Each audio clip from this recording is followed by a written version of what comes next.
Back in the day, I used to be a piece of crap. The biggest loser that you could meet.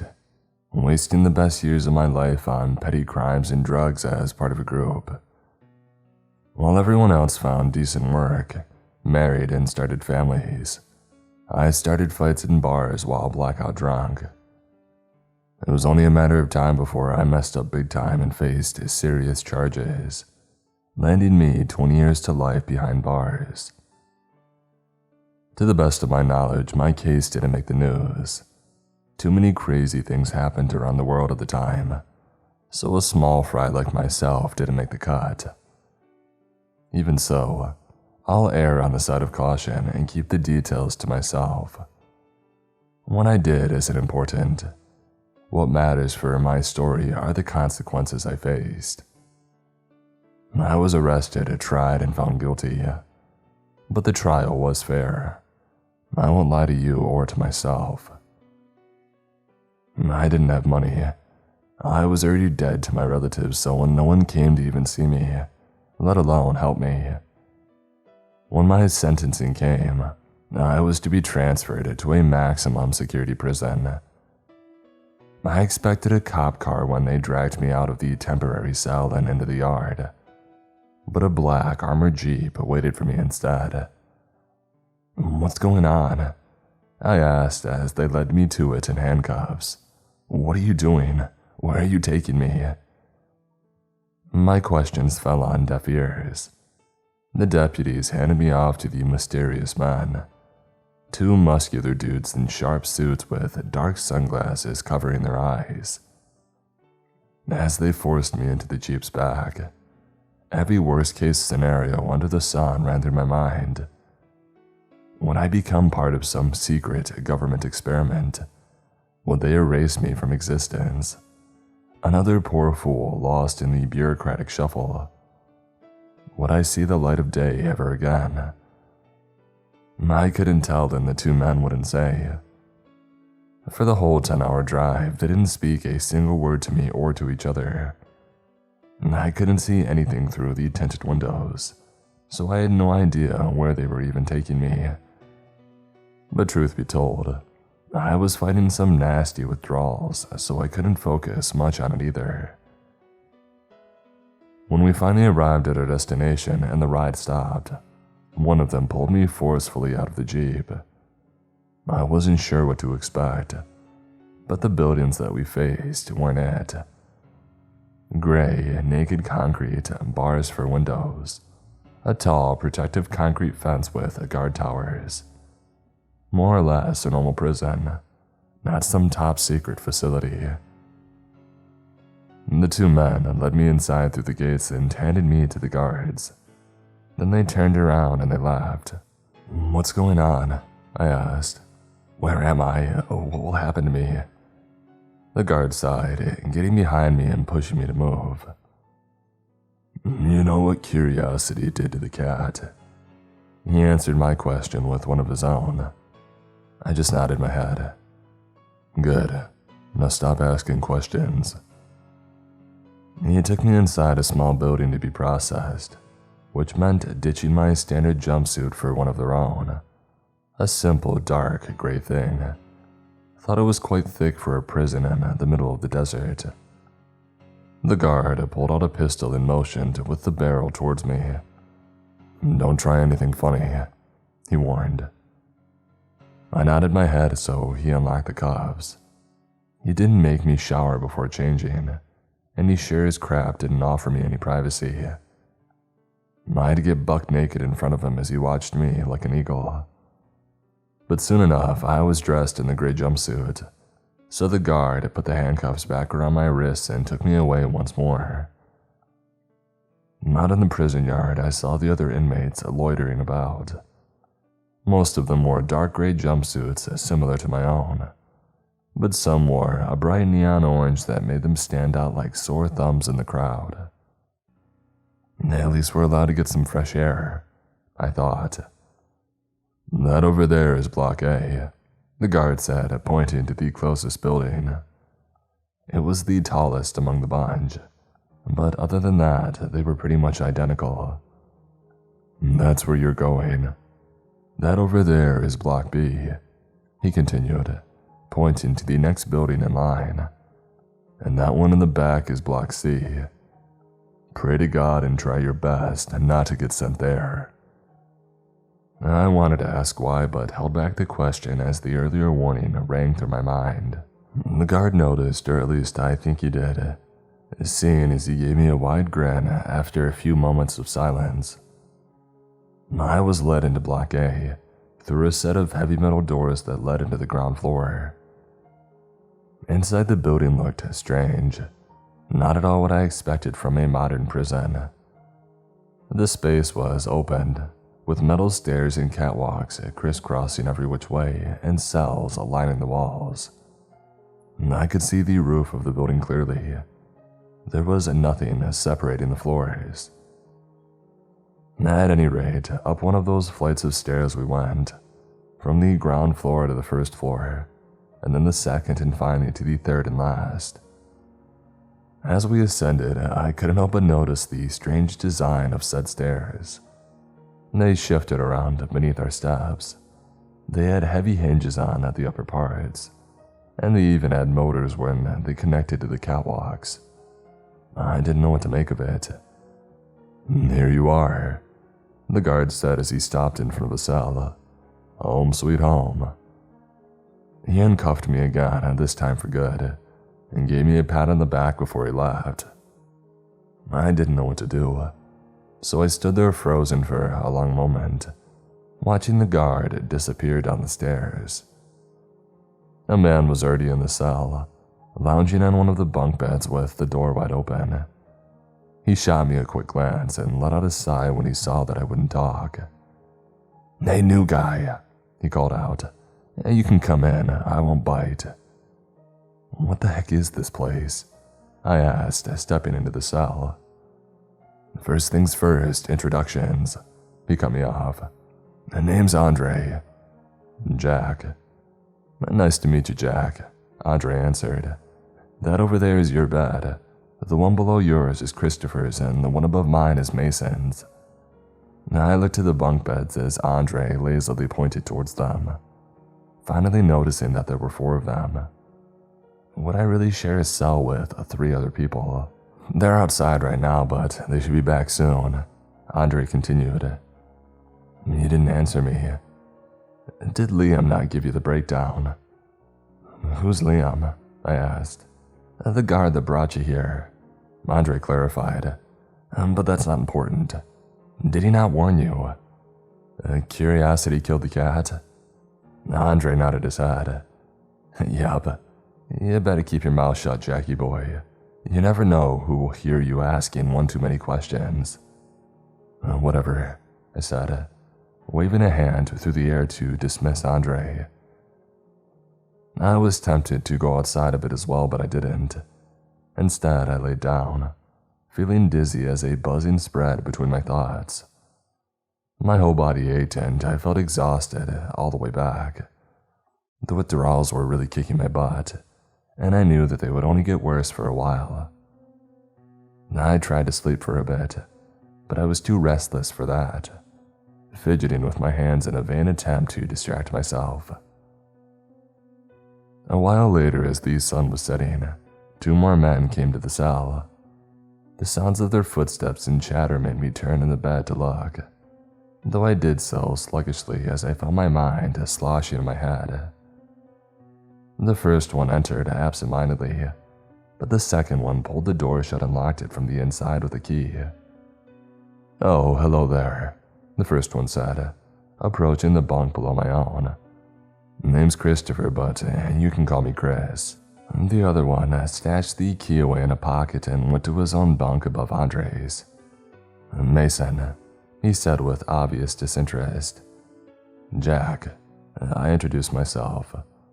Nice to meet you, Jack, Chris said with a wide smile. I grunted and rubbed my temples, feeling like the top of my head was about to blow off. And Chris noticed, so he leaned closer. Withdrawals. Alcohol, nicotine, opioids. He kept pestering me with questions. All the above and then some, I admitted. Ouch, you're in for a rough time, he stated the obvious. I could see that he was getting ready to ask something else, but he didn't get to. Andre stopped him. Let the man rest. Fine, fine, Chris said with a sheepish smile, rubbing the back of his head. Try and get some sleep. I'll wake you up when they serve dinner. They mostly kept silent after that, and Chris did keep his word. A short eternity later, he let me know that they were going downstairs to eat. I didn't manage to catch any shut-eye, and I didn't feel particularly hungry, so I didn't join them. They left me alone in the cell, door unlocked and swung wide open. I heard the commotion of everyone gathering up, walking around and talking, but I did my best to shut it all out. When they returned about an hour later, Chris handed me a bowl of something. Eat, he said before he got into his own bed. You'll need your strength. It won't get easier for a while. I appreciated the gesture, but I couldn't hold the food down. I had a few spoonfuls, but my stomach churned and brought it back up my throat. Mason locked the door again and they went to sleep, but I spent the night covered in cold sweat as I squirmed around in the uncomfortable bed. That's how I spent the beginning of my incarceration, about 2 weeks or so. Chris kept bringing me food and water, doing his best to take care of me. I wasn't afraid for my life. Withdrawals are rarely lethal, but truth be told, there were points when I would have preferred death. I didn't have a choice though, so I powered through it until these symptoms had started dying down. About 3 weeks later, I finally got my first night of proper sleep. How you feeling? Chris asked me when he woke me up for breakfast. A bit better. Will you join us today or do I have to bring your food again? I'll join, I said, getting up from the bed on wobbly legs. Andre and Mason were already gone, so Chris and I left as well. He kept next to me, ready to catch me in case I collapsed. I wasn't used to such kindness, and for it to come from a complete stranger left me even more perplexed. I didn't really know how to feel about it or how to act. Thanks, I mumbled as we started down the first flight of stairs. Chris shot me a confused look. For taking care of me. Oh, that, he answered. We gotta look out for each other here. No one else is gonna do it. Now that he mentioned it, I hadn't seen a single guard since I had arrived. I wasn't sure how prisons worked, but I expected the guards to at least check up on us semi-regularly. But looking down at the crowd gathering on the ground floor, all I saw were gray jumpsuits. Prisoners forming a long, winding line in front of a window, with no personnel in sight. This place is weird, I told Chris. You have no idea, man. We got in line as well when we had reached the ground floor, slowly advancing towards the window. A burly man was behind it with trays of food at the ready. The prisoners took one each before leaving, though I couldn't see any tables around to sit down at. And they either went back to their cells or outside, leaving me surprised that the front door was unlocked. What kind of security did this place have? Looking around as I waited my turn, I noticed that the people on the ground floor weren't free to wander around like us. Their cell doors were different, with thicker bars and electronic locks. Some of them paced back and forth in their cells, some were sleeping, and others yet cowered in the far corners of their cells, like they were afraid of something. But they all had one thing in common, a crazed expression in their bloodshot eyes. Distracted by them, I didn't notice someone cutting the line. Not until another man, the biggest one in sight, tried to stop him. I tensed up, expecting it to hit the fan and a riot started in a moment. But everyone else backed away from the two as they raised their voices, until they were screaming in each other's faces. I wanted to back off as well, but a hand on my shoulder had stopped me. Watch and learn, Chris whispered by my side. It didn't take the two men very long to start trading blows. The first punch was thrown, but the bigger guy just took it and went down like a sack of bricks. He could have easily dodged it and hit back, but for whatever reason he chose not to. What? I started asking, but the sounds of alarms blaring in the building had stopped me. Everyone scrambled while I reached for my ears. The main doors flung open and 6 guards armed to the teeth rushed in.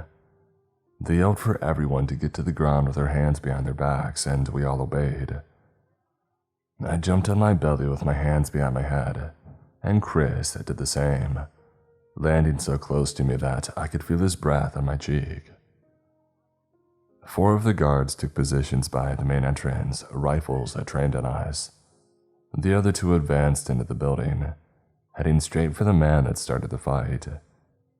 He froze as they approached, so one of the guards slammed the butt of his rifle into the man's face. "I said get to the ground," the guard repeated. The man fell down on all fours, spitting out red as he screamed profanities. The 2 guards got on him, hitting him with their rifles again and again, until he was unconscious. Then they cuffed the man's hands behind his back and took him away, not saying a word to the rest of us.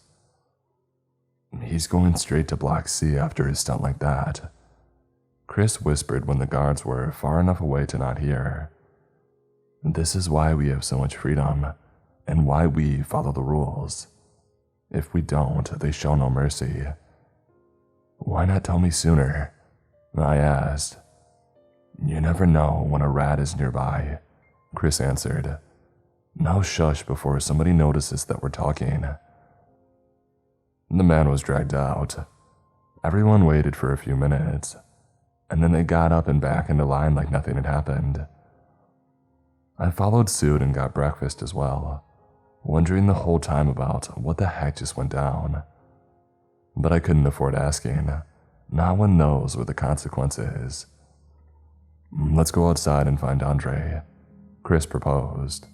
"What about Mason?" I asked. Chris looked around for a moment before he answered in a hushed tone. "A word of advice. Be careful around him. I think he's a rat too." It didn't take a genius to figure out what these rats were. Plans by the guards to keep an eye on us and report back to them. It explained why Chris was so cautious. I still wanted to look for answers, to understand my predicament better, but it had to wait. Outside in the yard, we found Andre and Mason eating at one of the tables, with the sun beating down on them. It was still morning, but the air was already scorching hot.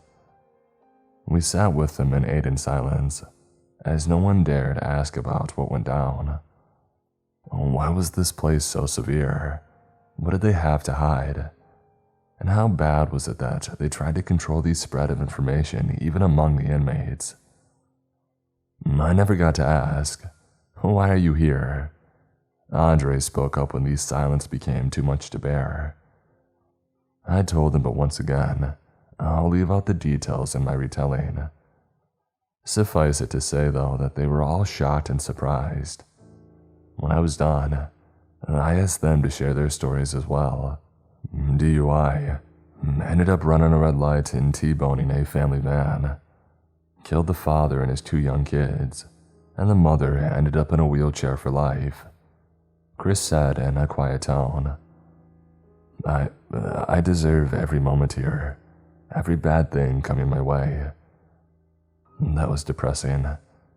I didn't want to think about how he felt. I couldn't even begin to imagine. I hurt a lot of people, so I wasn't innocent by any means. But at least the ones that I hurt weren't innocent either.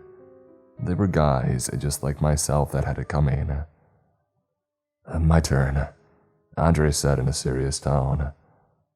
He pushed his tray away and leaned on the table with his elbows. "I was married for 15 years, had 2 beautiful kids and a loving wife. Or so I thought. One day, I get a message from a stranger with a short video attached. It was her with another guy, and him saying, 'Sorry, bro.' And let me guess, you killed her." I killed them both. Andre answered without a hint of regret. Freaking heck, man, I said, getting scared by him at that point. I didn't hurt anyone else. He kept talking. After that, I drove to the police station and I turned myself in. He seemed proud of his achievement, a bit too proud. We were birds of a feather, I could tell. So under different circumstances, I would have loved to cut him down a peg, but I couldn't risk it. What about your kids? I asked instead. That wiped his grin off his face. I don't know, he answered. They're still young, so they probably don't know the whole story. Just whatever my in-laws decided to share. But they can hate me for all I care. With that remorseless remark that made everyone uncomfortable, our attention moved from Andre and onto Mason. What about you? I asked him. What about me? What did you do to land you in here? Mason dropped his spoon into his bowl and mumbled something under his breath. It doesn't matter, he said after a moment. I'm in here now. Boo, Chris let out. You're a bad sport, Andre completed. But Mason didn't budge. No matter how much we pestered him, he wouldn't say what he did. I could understand his reluctance, though. Some crimes are heinous enough to earn you the wrath of even the worst criminals. And here, though, I couldn't see it becoming a problem. This place was too strict for anyone to risk it. All of the prisoners were on their best behavior. Anyways, that's how we lived for a while. The days kept passing, turning into weeks, and I slowly gained an understanding of how the prison worked. Though I still didn't understand all the pieces, I at least had them. For starters, we were allowed full freedom at all times. We would only see the guards if someone acted stupid. Otherwise, they stayed up in these guard towers lining the fence. We were served 3 meals a day, and it fell on us to bring food to the people on the ground floor. They were the only ones that weren't allowed out of their cells. Me and Chris usually did that most days, with some help from other inmates now and again. I didn't really care about them, don't get me wrong. I'm no saint. I just like spending time with Chris. He was the least scary and most agreeable person in there. What else? We could shower whenever as well, and we had clean jumpsuits at our disposal. No one took more than their fair share of anything. We all knew better. On the rare occasions when we would get new arrivals that didn't know how the prison worked, they would find out really fast and provided us a reminder as well. One guy tried to take food from another guy, and the guard stepped in real fast. He didn't get violent though, so he didn't get sent to Block C. Instead, he was locked on the ground floor. Most of that I could understand to some degree, but the one thing that baffled me was why we were allowed to keep the keys to our cells. Mason and Andre had the 2 copies of ours, but it didn't take me long to notice every other group had keys to their cells as well, except for the guys on the ground floor, of course. Every evening when we would go in for the night, Mason would lock the cell from the inside, and he would unlock it in the morning. Speaking of Mason, I couldn't get a read on the guy. Chris I had befriended fast, and I was on good terms with Andre as well. No point in lying. But Mason kept to himself like his life depended on it. I could see why Chris had suspected him to be a rat, but to me he came off as antisocial more than anything. Anyways, I was there for about 2 months when I finally started getting some answers. It began like any other evening, with us returning to the cell for the night. We got in our beds as Mason locked the door, and we killed time with chatter and banter. As the sun set and the world outside was plunged into darkness, the power went out in the prison. The lone light bulb in the cell was snuffed out, and I heard the others complaining right away. "Just great," Mason said. I heard him fumbling in his bed, but I couldn't see what he was up to. "Well, we're long overdue for a blackout event," Andre said dryly. I rolled to the edge of my own bed and leaned down closer to Chris. "What's going on?" I asked, keeping my voice to a whisper. "I could explain," he answered, "but you won't believe me.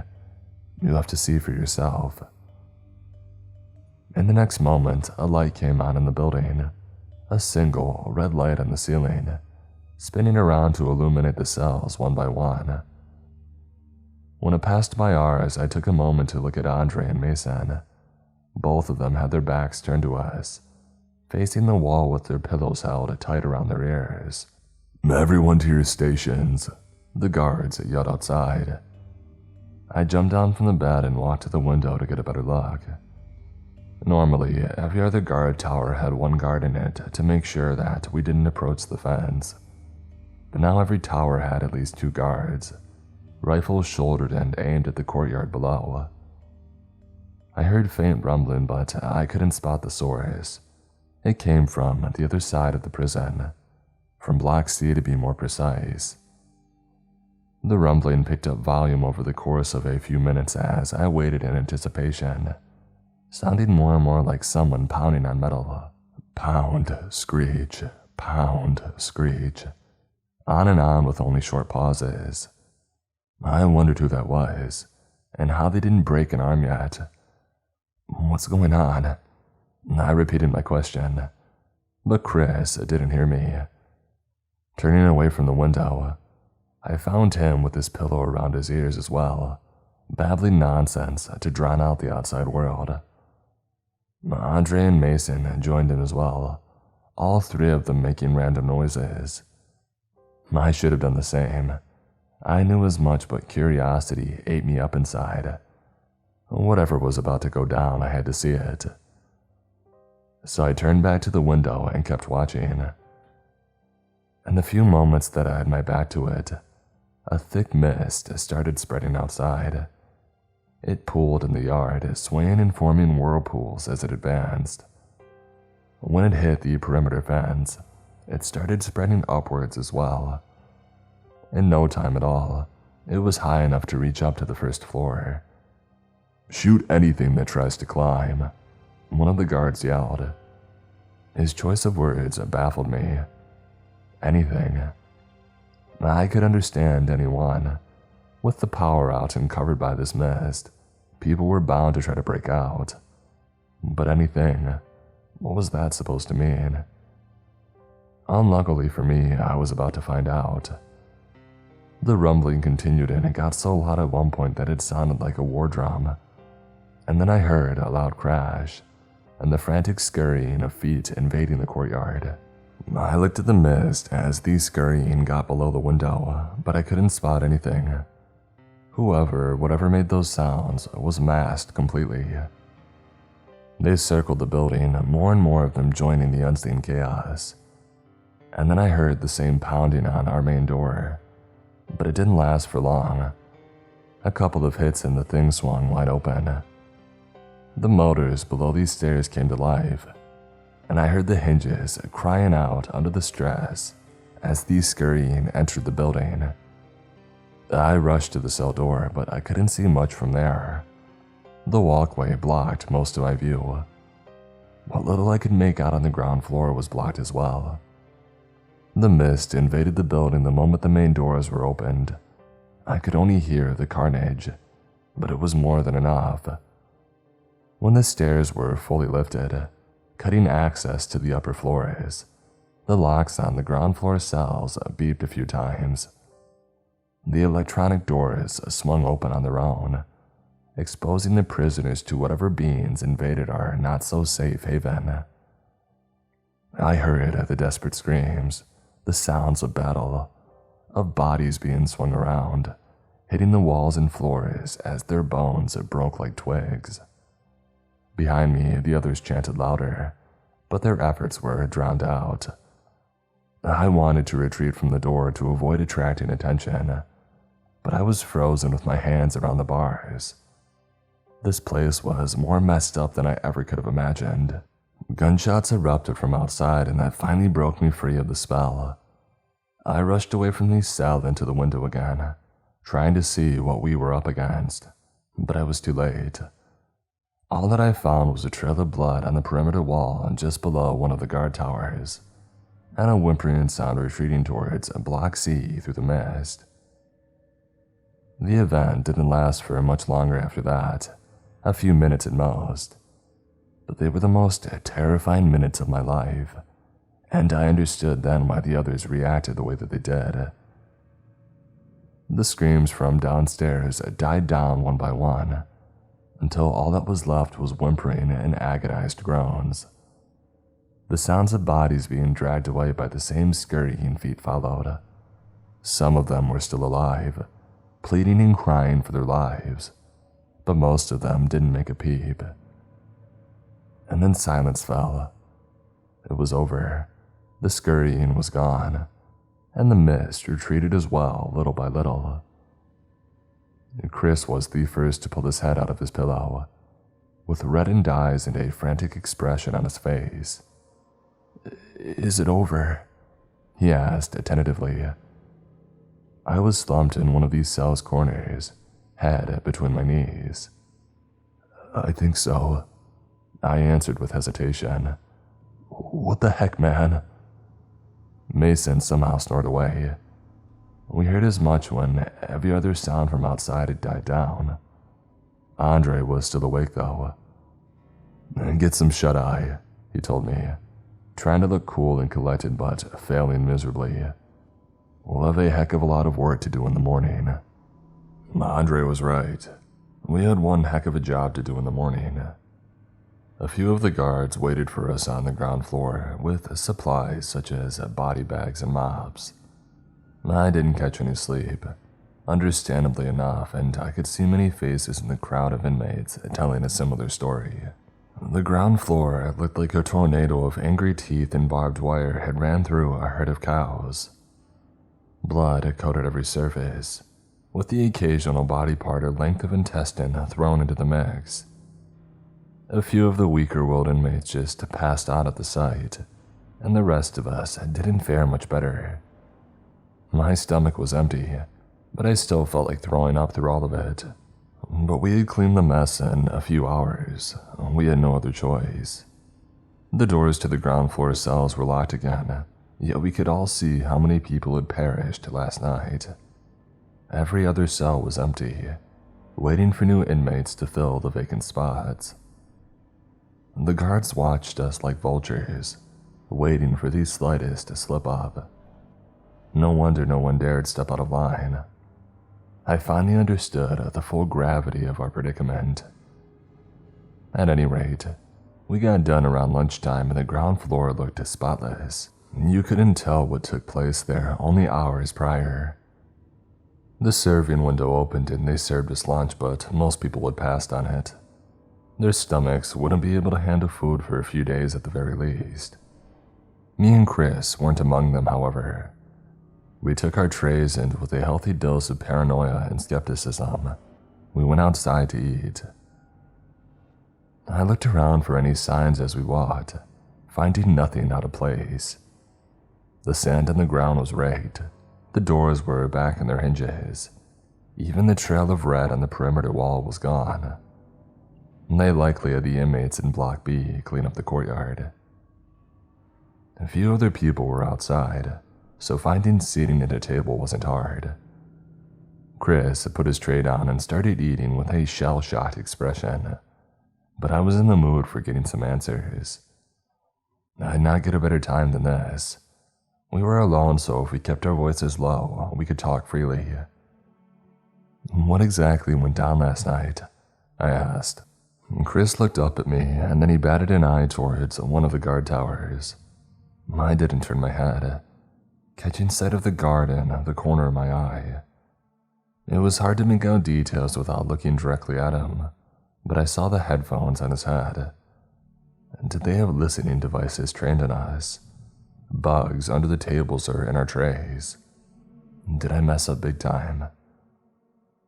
"Nah, man, you can keep your mashed potatoes, don't worry," Chris said nonchalantly. Something in the guard's hands moved, pointing in a different direction. It was a listening device after all. "Some other time, they're on high alert right now," he whispered, I took my L with a sigh and we ate in silence. Answers were hard to come by in this place. You had to fight tooth and nail for any morsel of information. Chris was the only person that I fully trusted, and he was too afraid to talk. My only option was to gather whatever I could through my own observations. The guards monitored us closely for the next few days, and they were much more severe with the rules until they filled up the ground floor cells once again. Anything and everything could land you there. If you so much as looked at someone the wrong way, you had a decent chance of getting screwed over. All four of us somehow managed to avoid that fate though. Things calmed down after that, and we returned to our previous routine, for more or less. Chris was still in a state of shock, jumpy at everything around him, and Mason somehow managed to shut himself in even further. We had trouble getting more than a few sentences out of him on any given day before, but now he went days on end without speaking. I myself was probably not faring any better than them, but it's a hard call to make when you have to analyze your own behavior objectively. Andre was the only one of us unaffected by the ordeal, and he helped me understand what Chris and Mason were going through. I was the newest inmate in our cell, obviously, but it turned out the two of them hadn't been there for long either. Chris for less than 6 months, and he had lived through 2 prior blackout events, making this one his 3rd. Mason was brought in shortly before me, so it was his 2nd event. Andre, meanwhile, had been locked up there for a few years, so he had seen plenty of them, and they didn't get under his skin anymore. I wasn't sure what to make of that information, to be honest, and I didn't care much either, especially about Mason. Chris was a pal, sure, but I had no idea how to help him cope. In there, it was every man for himself.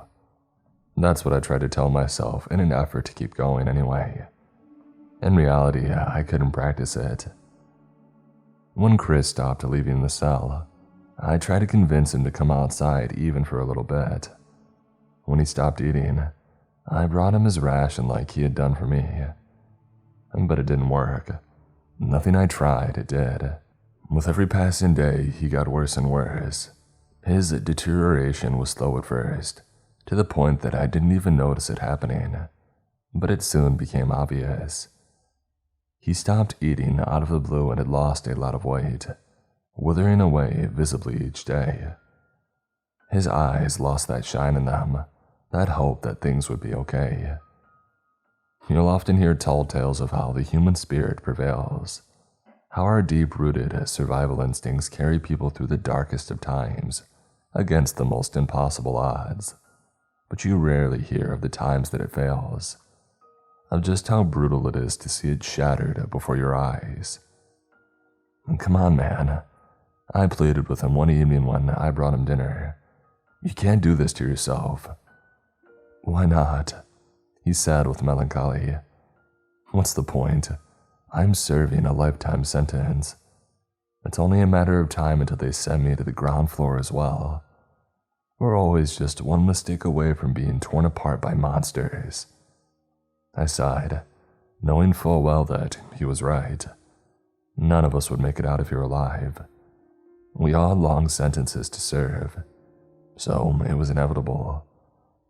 We could survive for years and it wouldn't matter. We had to be lucky each and every time, 1,000,000 times in a row, but the guards only had to be lucky once. And even if we had managed to pull it off, to survive the full length of our sentences, I doubted they would just let us walk away. They would pull some BS to get us caught, to keep the truth from getting out. And for people like Chris who served life sentences, there really was no hope left, no matter how vague and distant. After a while, I just stopped trying. There was no point in it. I couldn't force food down his throat. I somehow managed to hold on myself, though I'm not sure how or why. Maybe the full gravity of the situation hadn't sank in properly yet for me. 1 or 2 more blackout events though, and I was likely to break just like Chris had. But that was a distant prospect. For the time being, my mind was taken up by his worsening condition. Each day, I expected to wake up and find him dead in the bunk below my own. Look at the bright side, Andre said one evening as we ate dinner in the courtyard. It was just the two of us at the table. Chris hadn't left the cell in about a month at that point, and Mason had stopped hanging out with us long ago.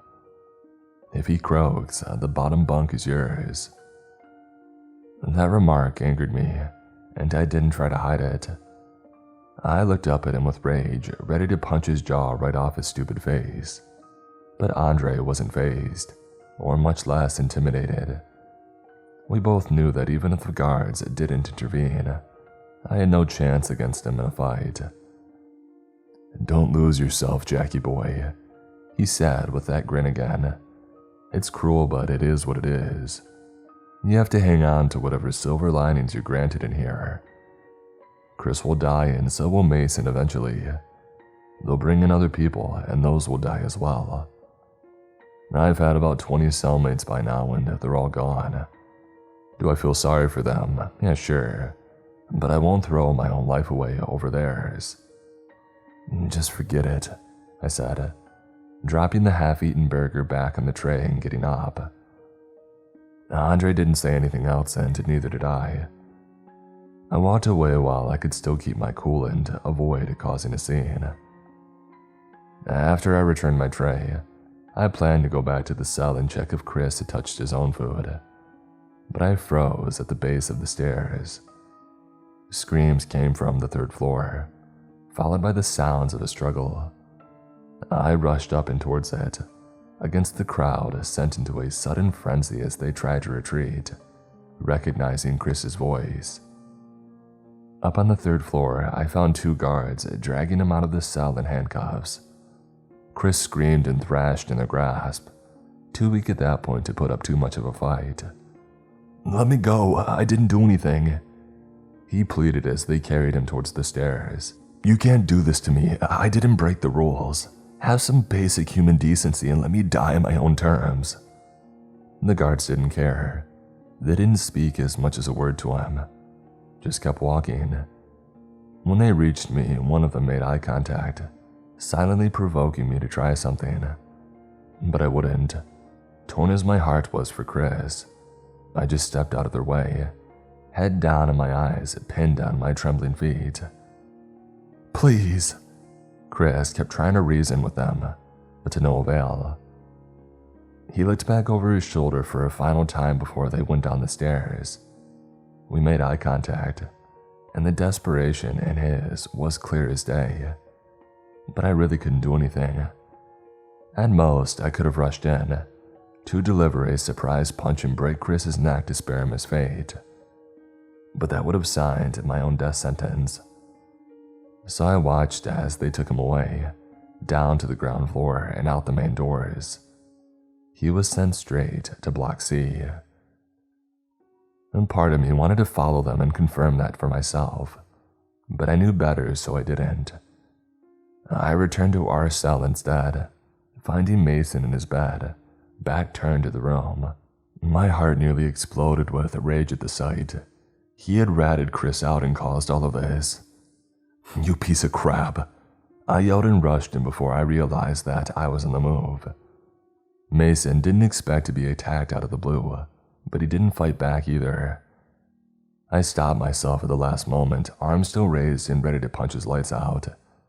He looked up at me, the collar of his jumpsuit held tightly in my hand, but his eyes were vacant. "What?" he asked. "You did that," I said and pointed at the cell door. "You freaking rat. You got Chris killed to save your own butt." Mason slapped my hand away weakly. I let go of him and took a step away from his bed, and he simply turned his back to me again. "I didn't, and I'm not one of the rats," he answered. "Now shut the heck up before an actual rat hears you." "What? Then who?" "Everything all right. Trouble in paradise." I turned on my heels, finding Andre leaning on the cell door. The blood in my veins went a degree colder as reasoning returned to me, shooting into my brain like a speeding bullet. I had been stupid. I allowed my emotions to get the better of me. Mason wasn't the rat. Andre was, and he caught me red-handed as I broke the rules. But maybe there was still time. Maybe I still stood a chance to save myself. "No, everything's fine," I answered. "Oh, you sure about that, Jackie boy?" he asked. "I heard you screaming all the way down the stairs." "Yeah, I'm sure. I just got worked up about Chris, but I'll get over it." "Mason?" Andre asked, moving his attention onto him instead. If Mason talked and if he told Andre that I knew they attacked him, I was a goner. And we weren't exactly buddies either, so he had no reason to cover for me. "Let it go," Mason said, leaving me dumbfounded. "You heard the man. He got worked up, but he didn't do anything." Andre eyed us with suspicion, but he shrugged his shoulders and entered the cell. "If you say so." He went to his bunk and laid down, so I did the same. In that moment, I couldn't stand to be in the cell with them, but I knew that walking away would only make things worse. I had to stomach it, to process my emotions and let them run dry so I could clear my head. I placed my hands on the top bunk, ready to hop up, but Andre stopped me. "The bottom one's yours now. Don't you want it?" he asked. He was trying to irk me by that point, no doubt about it, to get a first-hand reaction out of me so he could get me freaking killed as well. But I wouldn't give him the satisfaction. "Yeah, I forgot. Totally slipped my mind," I said and laid on the bottom bunk. I won't lie to you, I cried myself to sleep like a little baby that night. Hot tears that had no business coming out of my eyes. But I managed to keep it hidden, and nothing happened to me, so I was in the clear. Andre didn't rat me out for whatever reason, and I had my theories on why, although I couldn't confirm them. Either he was satisfied with just Chris, or he saved me for later, knowing that I would slip up again eventually. Maybe the rats had quotas and no reason to go above and beyond. Who knows? All that I knew for sure were three things. I was safe for the meantime. I couldn't afford to mess up again, and I couldn't rely on anyone anymore. I was on my own. Time kept passing, and I soon found that I had isolated myself as much as everyone else around me. I wasn't a social butterfly before by any means, but I had never been that bad. Most days, the only words coming out of my mouth were the thanks I gave to the cook behind the security glass. Some more inmates came and went to our cell, none lasting very long. I was lucky to get help from Chris when I did, and without the same courtesy extended to them, the new guys had no chance. Repeat offenders fared the worst, tried to tackle this prison like any other, and that just didn't cut it. The next blackout event wasn't far off. From what I gathered during that conversation with Andre, they came every 2 months almost down to the day. I wasn't sure what to do when it would come. The temptation to hide with a pillow around my head like everyone else was huge, but I needed to know, to understand. I could be sent down to the ground floor any day, or worse yet, to Block C. Knowledge wouldn't necessarily improve my chances of survival, but it was better to have it than to lack it. Chris was right. This is hopeless, I lamented to myself. Maybe I should just get it over with, punch Andre in the jaw and get sent to Block C to die. I was outside in the yard eating dinner all by myself, and absorbed by the dark thoughts that wormed their way into my brain. I missed Mason approaching from behind. He placed his tray down and sat opposite of me, starting to eat in silence. I had nothing to say to him, so I tried to ignore him. "Way back when you asked me why I'm in here," he said after a while. I looked up at him, somewhat surprised. "Yeah, well, I don't really care anymore." "Just hear me out. You're not a rat, so I can trust you."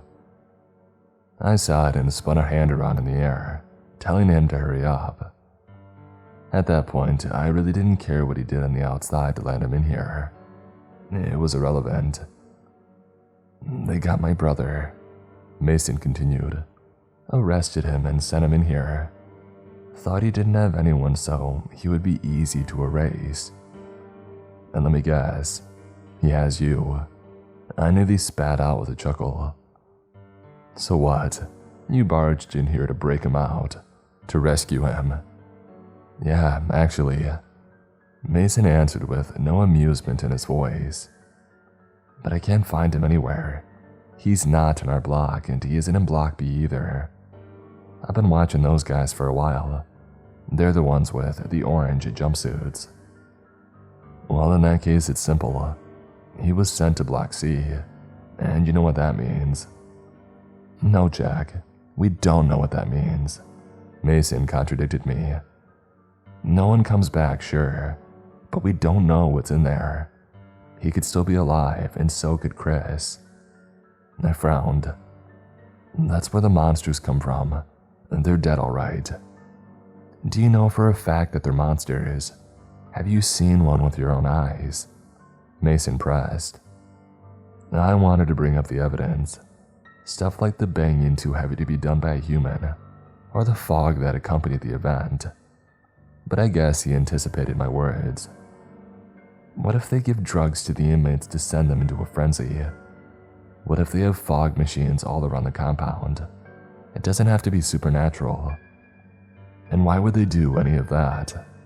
Mason shrugged his shoulders. How the heck am I supposed to know? They're messed up in the head.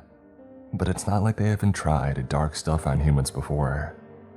A place like this could be a perfect playground for whatever messed up test they have devised. They being the government, I presumed, or some shadow branch of it. Okay, fine, it's a possibility, I admitted. So what? It doesn't change anything if they're inmates high out of their minds instead of monsters. Why even come to me with this?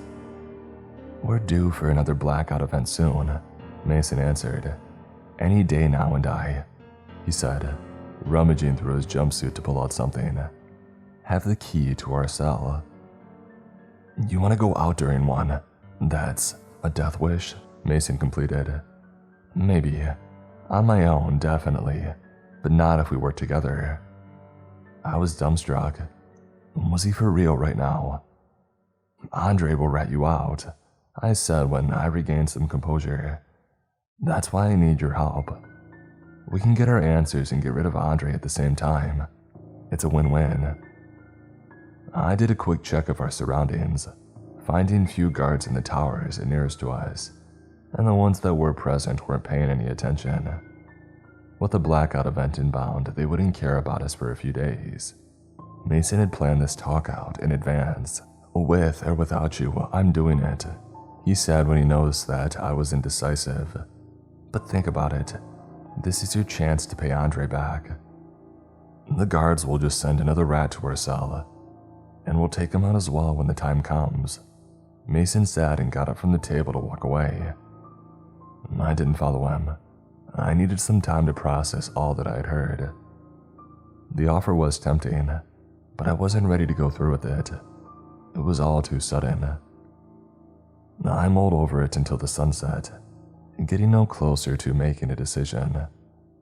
So I returned to the cell, finding Andre and Mason in their bunks. The latter shot me a questioning look, but I got into my own bunk and turned my back to them. A few more days passed like that, with Mason's plan bouncing around in my head. He didn't pester me about it, just shooting me glances now and again that went unanswered. We didn't know when exactly the next blackout event would hit. We just knew that it would be any day now. And when it finally did come, when the lights went out one evening, I was still unprepared. Andre reacted like last time, bending his pillow around his head. Mason didn't lose any time though. He shot up from his bed and took off towards the cell door. You in or out? He asked in a hushed tone. 100 thoughts raced through my mind of what would happen if we failed, if we got caught by the guards, or worse yet, by whatever the heck would come out of Black Sea. But on the other hand, I wouldn't last forever anyway. "I'm in," I said, and got up to join Mason by the door. He pulled out the key but didn't get to unlock it. "What are you two up to?" Andre asked. "Keep him busy for a bit," Mason instructed. Andre didn't hesitate. It didn't take him long to put two and two together. He jumped out of the bed and rushed us, barging in like a bull. I spread my feet and tensed my body trying to catch him, but fat chance. He pushed me back like nothing, slamming me into Mason and the door. Something clattered on the floor as Andre took a step back and we slid down against the bars. Mason had dropped the key. "What the heck are you two doing?" Andre screamed. "Oh man, screw me," Mason complained and pushed me away. Andre pinned his gaze on me, walking over me as I squirmed on the floor. Nothing got broken, or at least I didn't think so, but I still hurt all over. I spotted the key though, so I went to take it, but Andre had expected as much. He kicked the thing out of my hand and further into the cell. "You trying to get us killed, is that it?" he asked. As he grabbed onto Mason's collar and got ready to lift him off the floor, I took my chance.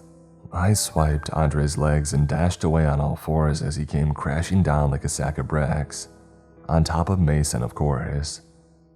They let out curses, but Mason caught on, both figuratively and literally. He latched his arms around Andre's neck and kicked his legs out from under him when he tried to get up, keeping him pinned down. "Get the key. On it." I rushed over to the key and grabbed it off the floor, hearing the sounds of Andre punching Mason behind me.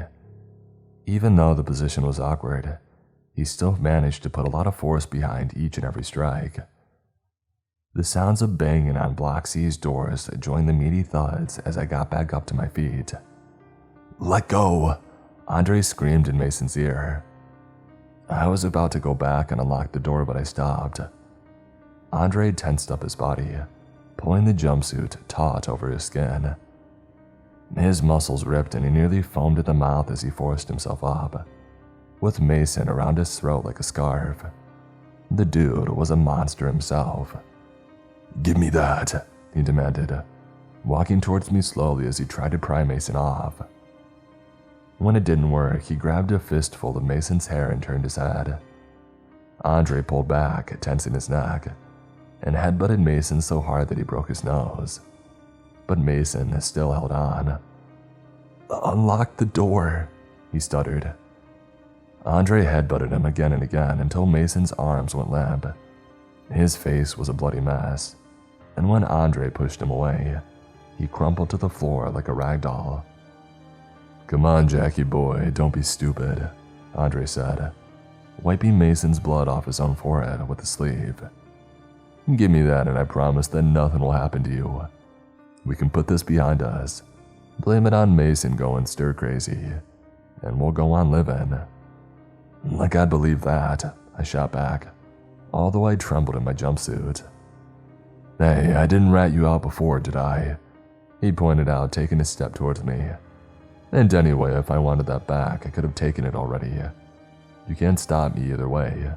I'm being generous here." I was trying to come up with another idea, anything to get me out of that pinch. I could give in, side with Andre and betray Mason, but for how long would that ensure my safety, if at all? The banging from outside got louder and louder, until the doors gave way. Andre took another step towards me, arms fanned out, as the skittering of feet filled the courtyard. "What will it be, Jackie boy?" Mason jumped him from behind and bit into Andre's left ear. They both screamed, one in rage and the other in agony. Mason pulled his head back and forth, biting deeper and deeper as Andre bucked under him. Blood went flying everywhere and Mason pulled his head back one final time, taking Andre's ear off. Mason spat the mangled chunk and went for another bite right away, one that landed on Andre's left cheek. As the two of them brawled, I took the chance that Mason had bought me and ran around them to the door. I shoved the key into the latch, fighting back the trembling in my hands as I tried to turn it and unlock the dang thing. It released with a click, so I threw it open and dodged out of the way just in time to avoid Andre's charge. Him and Mason flew out onto the catwalk, crashing into the safety railing. Andre tried to throw him over the edge, but Mason held on too tight. In their mad brawl, they ended up falling down, with Mason on top. He punched Andre in the face once, twice, 3 times, but it did next to nothing. On the next punch, Andre caught his fist and spun his arm around, throwing him off. Mason landed face first into the wall. "Fine, I'll kill both of you," Andre said as he got up. He was missing his left ear and his left cheek had deep teeth marks in it, but the pain didn't seem to bother him. He was too upset for any of that. "Starting with you." He grabbed onto Mason and lifted him up over his head like a twig. I was frozen in fear, facing this behemoth of a man. I couldn't move a muscle. Andre shot me another glare, making eye contact and pinning me into place. And then he turned his back to me, walking towards the railing to throw Mason over. "You hear that?" he asked. The sounds of beeps filled the building as the electronic locks of the ground floor cells released. Banging on the main entrance doors followed, and they opened a moment later. The skittering of feet invaded the ground floor, mixing themselves in with a cacophony of screams from the doomed inmates. "You'll find out what's down there firsthand. That's if you survive the fall." He got ready to throw Mason over, and then he would come for me. I snapped into action despite the fear, rushing out of the cell, arms in front of myself. Andre didn't expect that, and he didn't get to dodge me. I pushed him from behind, hard enough to make him stumble and hit the railing. As tall as he was, it only reached up to his manhood. Another push would send him over, but Mason would go down with him. Screw it, no choice. In a split-second decision, I went for the second push. With his center of gravity above the railing, Andre rolled over and fell headfirst. He let go of Mason in the last moment though, so I jumped forward and grabbed his hand.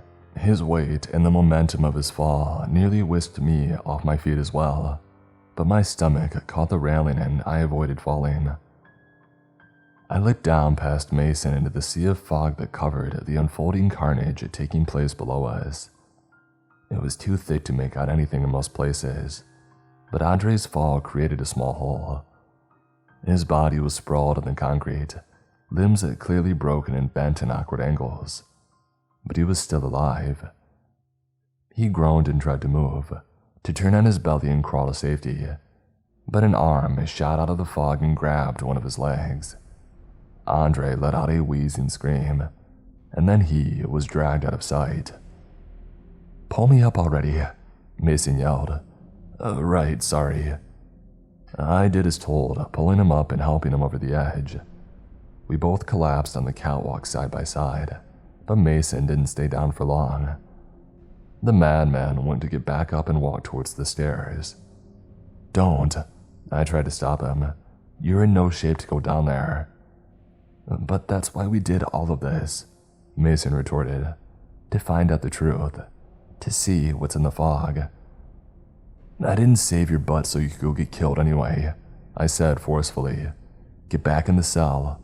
With Andre out of the way, we can wait for the next blackout event. For now, we should think what lies that we'll spin for the guards in the morning." I could see Mason didn't like it, but his shoulders deflated as he turned around and walked back to the cell. I got up and followed him in, locking the door and putting an end to the madness for the meantime. Come morning, Andre's body was nowhere in sight, predictably enough. He was dragged off to God knows where like everyone else. Mason and I did our best to get rid of any evidence, throwing Andre's severed ear to the ground floor through the bars of the cell, but we couldn't do anything about the blood or about our injuries. Mine was masked by the jumpsuit. Long stripes of skin turned purple as they bruised, but Mason's face was in shambles. And we had rehearsed some stuff to tell the guards, even though we both expected it to be useless in the end. No way they would take our side over their precious rats. I don't care either way, Mason admitted. I want to get to Block C. Then why not attack someone? I asked. And why get me involved as well? Because I would have preferred not to be dragged there in handcuffs, Mason answered. To get the chance to gather some intel and sneak over during another blackout event. But if we get sent to the ground floor, I can still make it work. That was our most likely fate. We didn't know yet how many had perished last night, but some were bound to. The guards would need replacements, so for a few days, no one would be sent to Block C. All rule breakers would go straight to the ground floor, no matter the offense. It wasn't a deal, but at least it would buy us some time. With that in mind, we made our way down when the guards had entered the block. As soon as they had caught sight of Mason's face, one pointed at us and the other one took off. We expected him to grab us right then and there, but instead he rushed past as the first guard waved us over. "What happened to your face?" he asked Mason when we got close. "Our cellmate attacked us last night." Mason lied like we had agreed. The guard raised a finger and stopped him. We waited in silence until the other one returned, and they talked between each other for about half a minute at most. Hushed whispers that we couldn't hear, and when they were done, they escorted us out of Block A with rifles at our back. We were split up and I was taken to an interrogation room. I won't go into details, they're not really important, but suffice it to say they were brutal. They had no qualms with doing what they had to do, as they asked these same questions 100 times over. But I stuck to the story that Mason and I had rehearsed. I refused to crack. In the end, though, it didn't matter. After every inch of my body was hurting, I was taken back into Block A to one of the ground floor cells. They shoved me in and locked it behind me as the existential crisis finally sank in. This wouldn't be good. About half an hour later or so, I saw Mason as well. I didn't hold out hope that he would be my cellmate. Ground floor was solitary, but I hoped he would be near enough to me so that we could talk. No dice. His cell was opposite of mine all the way across the floor. My time there was boring beyond belief. There's nothing worse than that in my opinion. I would take the interrogation room treatment over it in a heartbeat. I held out for the first few days, but after that, I started going off the rails, alternating between catatonic periods, rage, resentment, and fear. Every day was a roll of the dice as to what the main emotion would be, but I went across the spectrum. Some days I got food, some days I didn't. Being at the mercy of the other inmates meant going hungry and thirsty for long periods of time. I lost weight steadily because of it. I could feel my body growing weaker. Chris really had been a godsend for the rest of us in this place. I just never understood how much so. Anyways, the 2 months passed and we got our next blackout event. Only this time, I had a front row seat to the whole thing. It started out slow, like the other two had, with the power cutting out followed by distant sounds of pounding on the doors of Block C. Some of the other ground floor inmates had started weeping. Others started pacing about in their cells.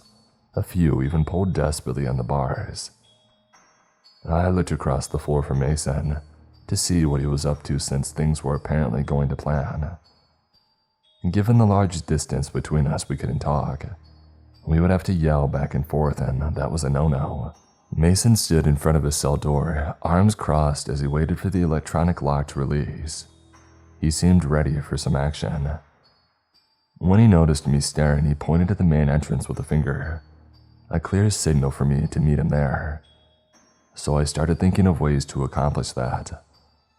The pounding grew faster and louder, and the signature mist the event brought seeped into our building under the door.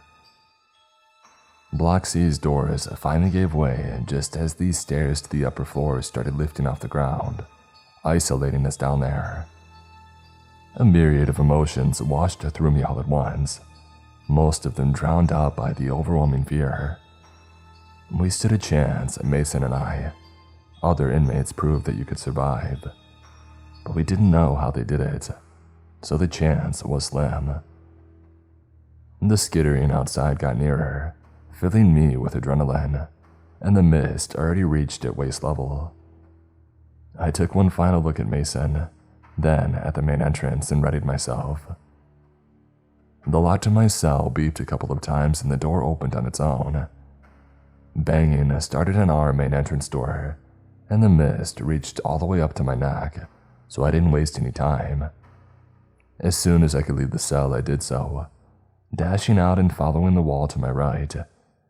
Gunning it through the middle of the room would have been a death wish.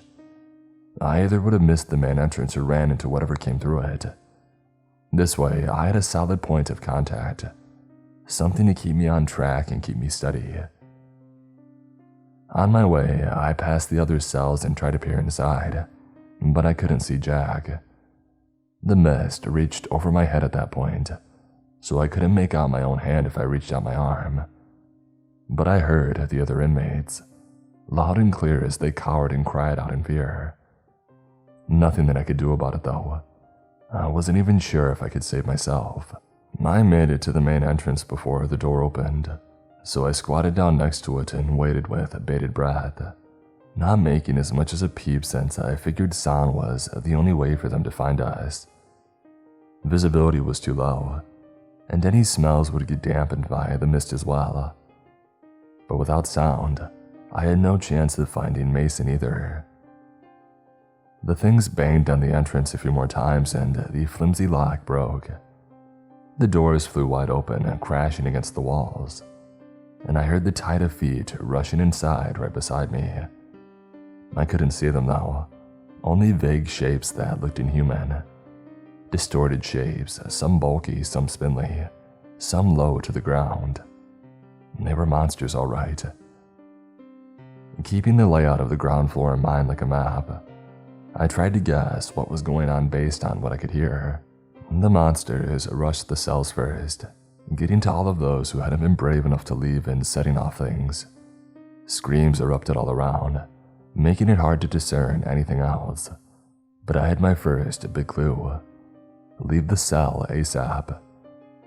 After that, the monsters ran around at random through the mist as they tried to hunt down everyone else.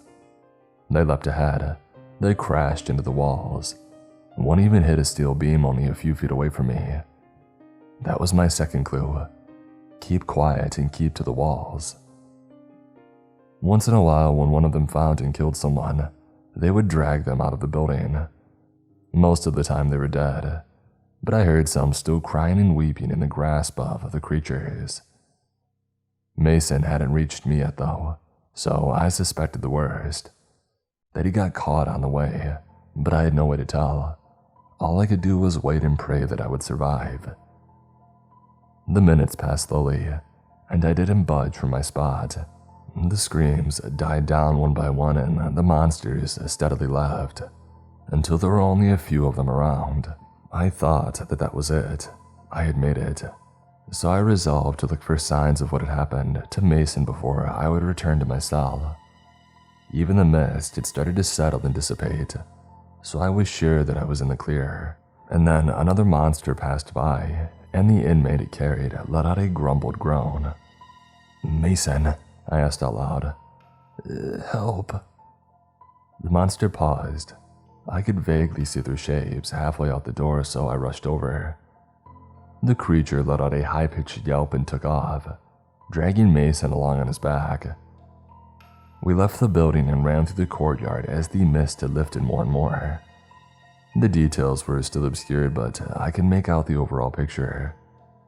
It looked like a human bent out of shape, pulled and stretched into a crocodilian body plan, except it ran backwards, keeping a hold on Mason and its eyes on me.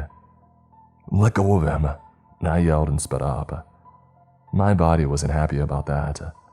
The muscular atrophy and prolonged starvation took their toll on me, but I had to push myself and save Mason, or else I would be on my own. I couldn't catch up to them, but running blindly as it did, It was only a matter of time until the creature tripped on something. Before it had regained its bearings, I was on top of it.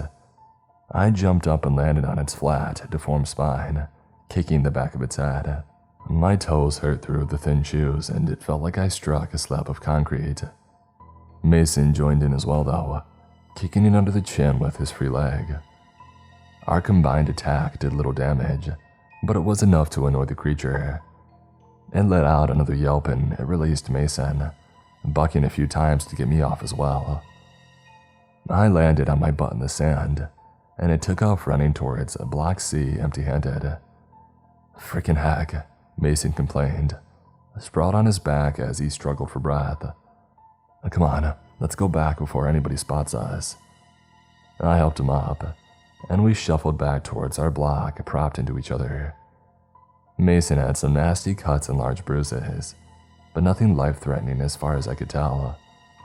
He assured me that he would tear his jumpsuit to shreds and use it as bandages to stop the bleeding so he would be fine.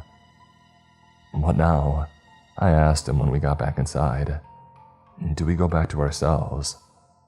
"Yeah," Mason answered. "The doors will close when the electricity comes back on. And who knows what the guards will do to us if they find us outside."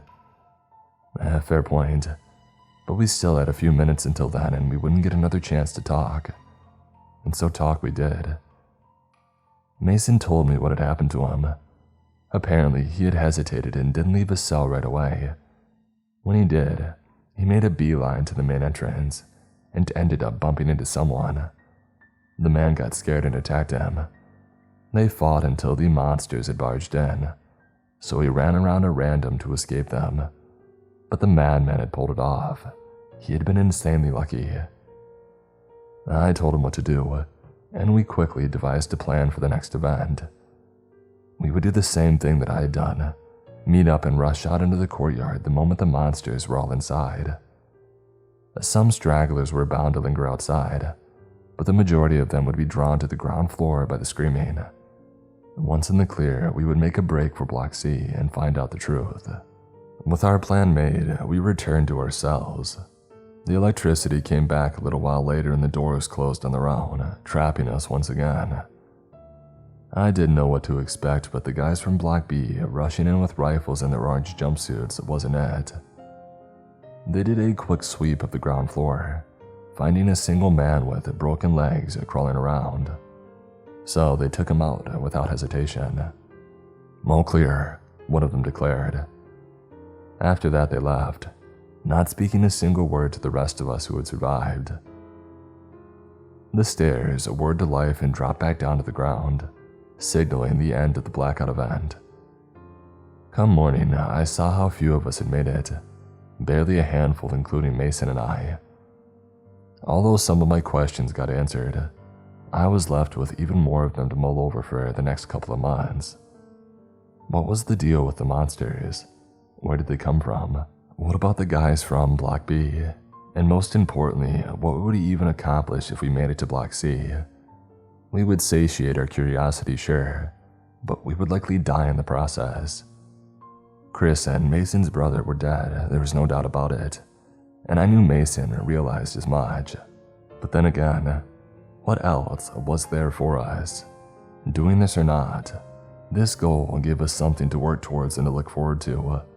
Something to keep us grounded and sane. It allowed us to retain a measure of control over our lives in this otherwise hopeless place. So we would try and we would die, but at least it would be our choice. Morning came and the other inmates came down from their cells to clean up the mess. I could see the terror on their faces clear as day when faced with how many people had perished, and all of them knew too well they stood a good chance to take their places. And that's what happened. Over the course of the next few days, the ground floor cells filled up one by one. I won't go into detail about the following 2 months. They were boring and I don't really know how to make them entertaining for you.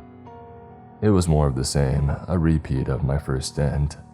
Bored out of my mind, hungry and thirsty most days, and so on and so forth. This time, I tried to somewhat keep in shape by doing some limited workouts, but the nutritional deficit didn't make it easy. It's hard to retain muscle mass when you don't eat, and your body decides to cannibalize itself for protein or whatever. But they passed, and us initial survivors were little more than walking skeletons by the end. Mason and I wouldn't have another shot at it. Another 2 months of this would likely do us in, so we had to make it count. As soon as the doors of our cells opened, we both rushed out and followed the plan.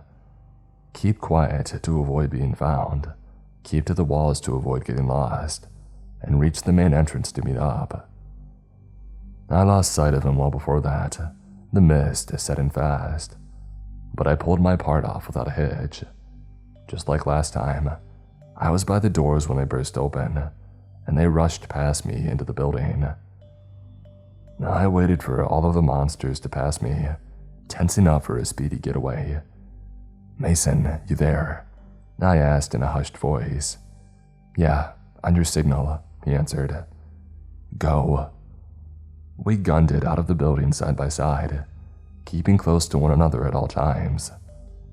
Out in the courtyard, Mason took the lead in guiding me towards Block C, as screams filled the building that we left behind. We heard more footsteps through the mist, but none were in our direct path. Most either rushed towards Block A or the perimeter wall, where the guards atop their towers gunned them down when they tried to climb. Almost there, Mason assured me, all out of breath. I wasn't any better myself though, on the verge of hyperventilating my lungs out and throwing up before curling up into a ball to die of exhaustion. Never in my life had I been that weak, and I'll do anything to avoid it being like that again. But we made it after a couple of minutes, finding the doors wide open. It was the closest that we had ever gotten to Block C, right up against it, so I took a moment to observe it as we caught our breath. The walls were thicker, and so were the steel doors. It had some windows on the upper floors, but we had never seen anyone behind the bars. "You sure about this?" I asked Mason. "Yeah, what, will you chicken out?" "No chance, let's go." We entered the building side by side, trembling with both fear and anticipation. Light emanated from inside, filtered by the milky fog, but it didn't come from the ceiling or the emergency lights that came on everywhere else. It came from the floor, from the middle of the building. "What the?" I started, but somebody stopped me. "What are you two doing here?" We turned, bumping into each other, finding a man in the doorway behind us.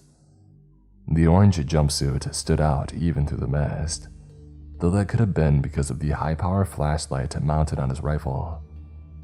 Mason turned, ready to bolt as I thought of what to say, but the man shot around into the floor by our feet.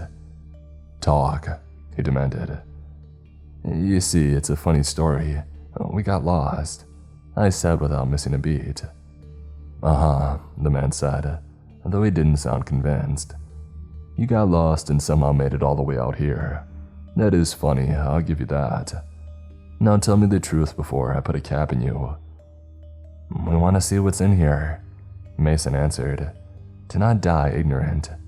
Why stop us?" I couldn't see the man's face clearly, what with all of the mist and the blinding light pointed right in our faces. But even so, I was sure that he smiled, a grin at us. "You two have guts, I like that. Tell you what, return to your cells and no one has to die here tonight." "Oh, come on," Mason pleaded. "We'll die anyway, at least." "I can't," the man answered. "Now come. Those things are bound to return with fresh kills at any moment now." We looked at each other, both completely blown away by the turn of events. What now? Trying to make a break for it despite the warning. Get shot in the back.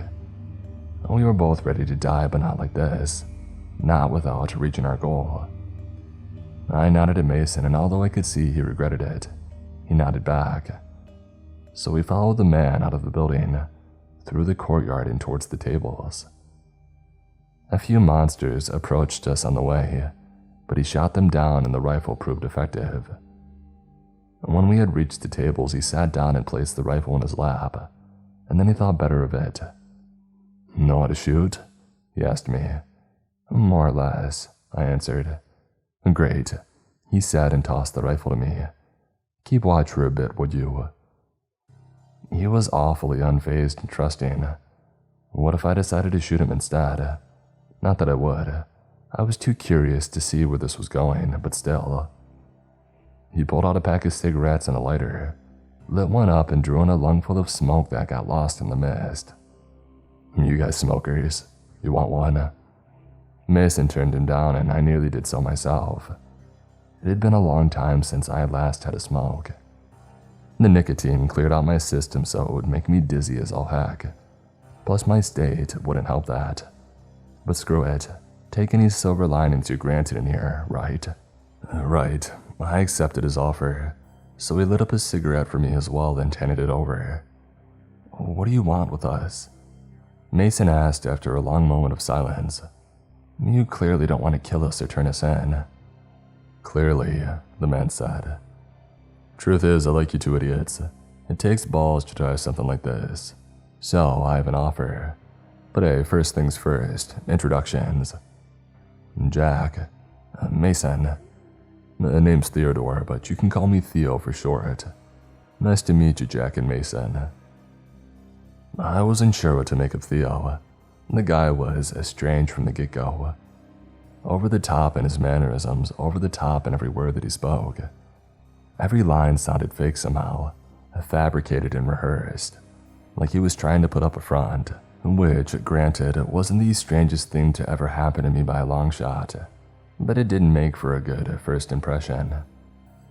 You two survived the previous blackout event, correct? He asked. Yeah. Great. Balls and potential. This is exciting. What do you want? Mason repeated, sounding upset by that point. Straight to the point, huh? Well, fine. Theo said with a sigh, adding killjoy under his breath. I want to refer the two of you for Block B, if you're up for it. Take it from me, it's by far the best place to be in this crap hole.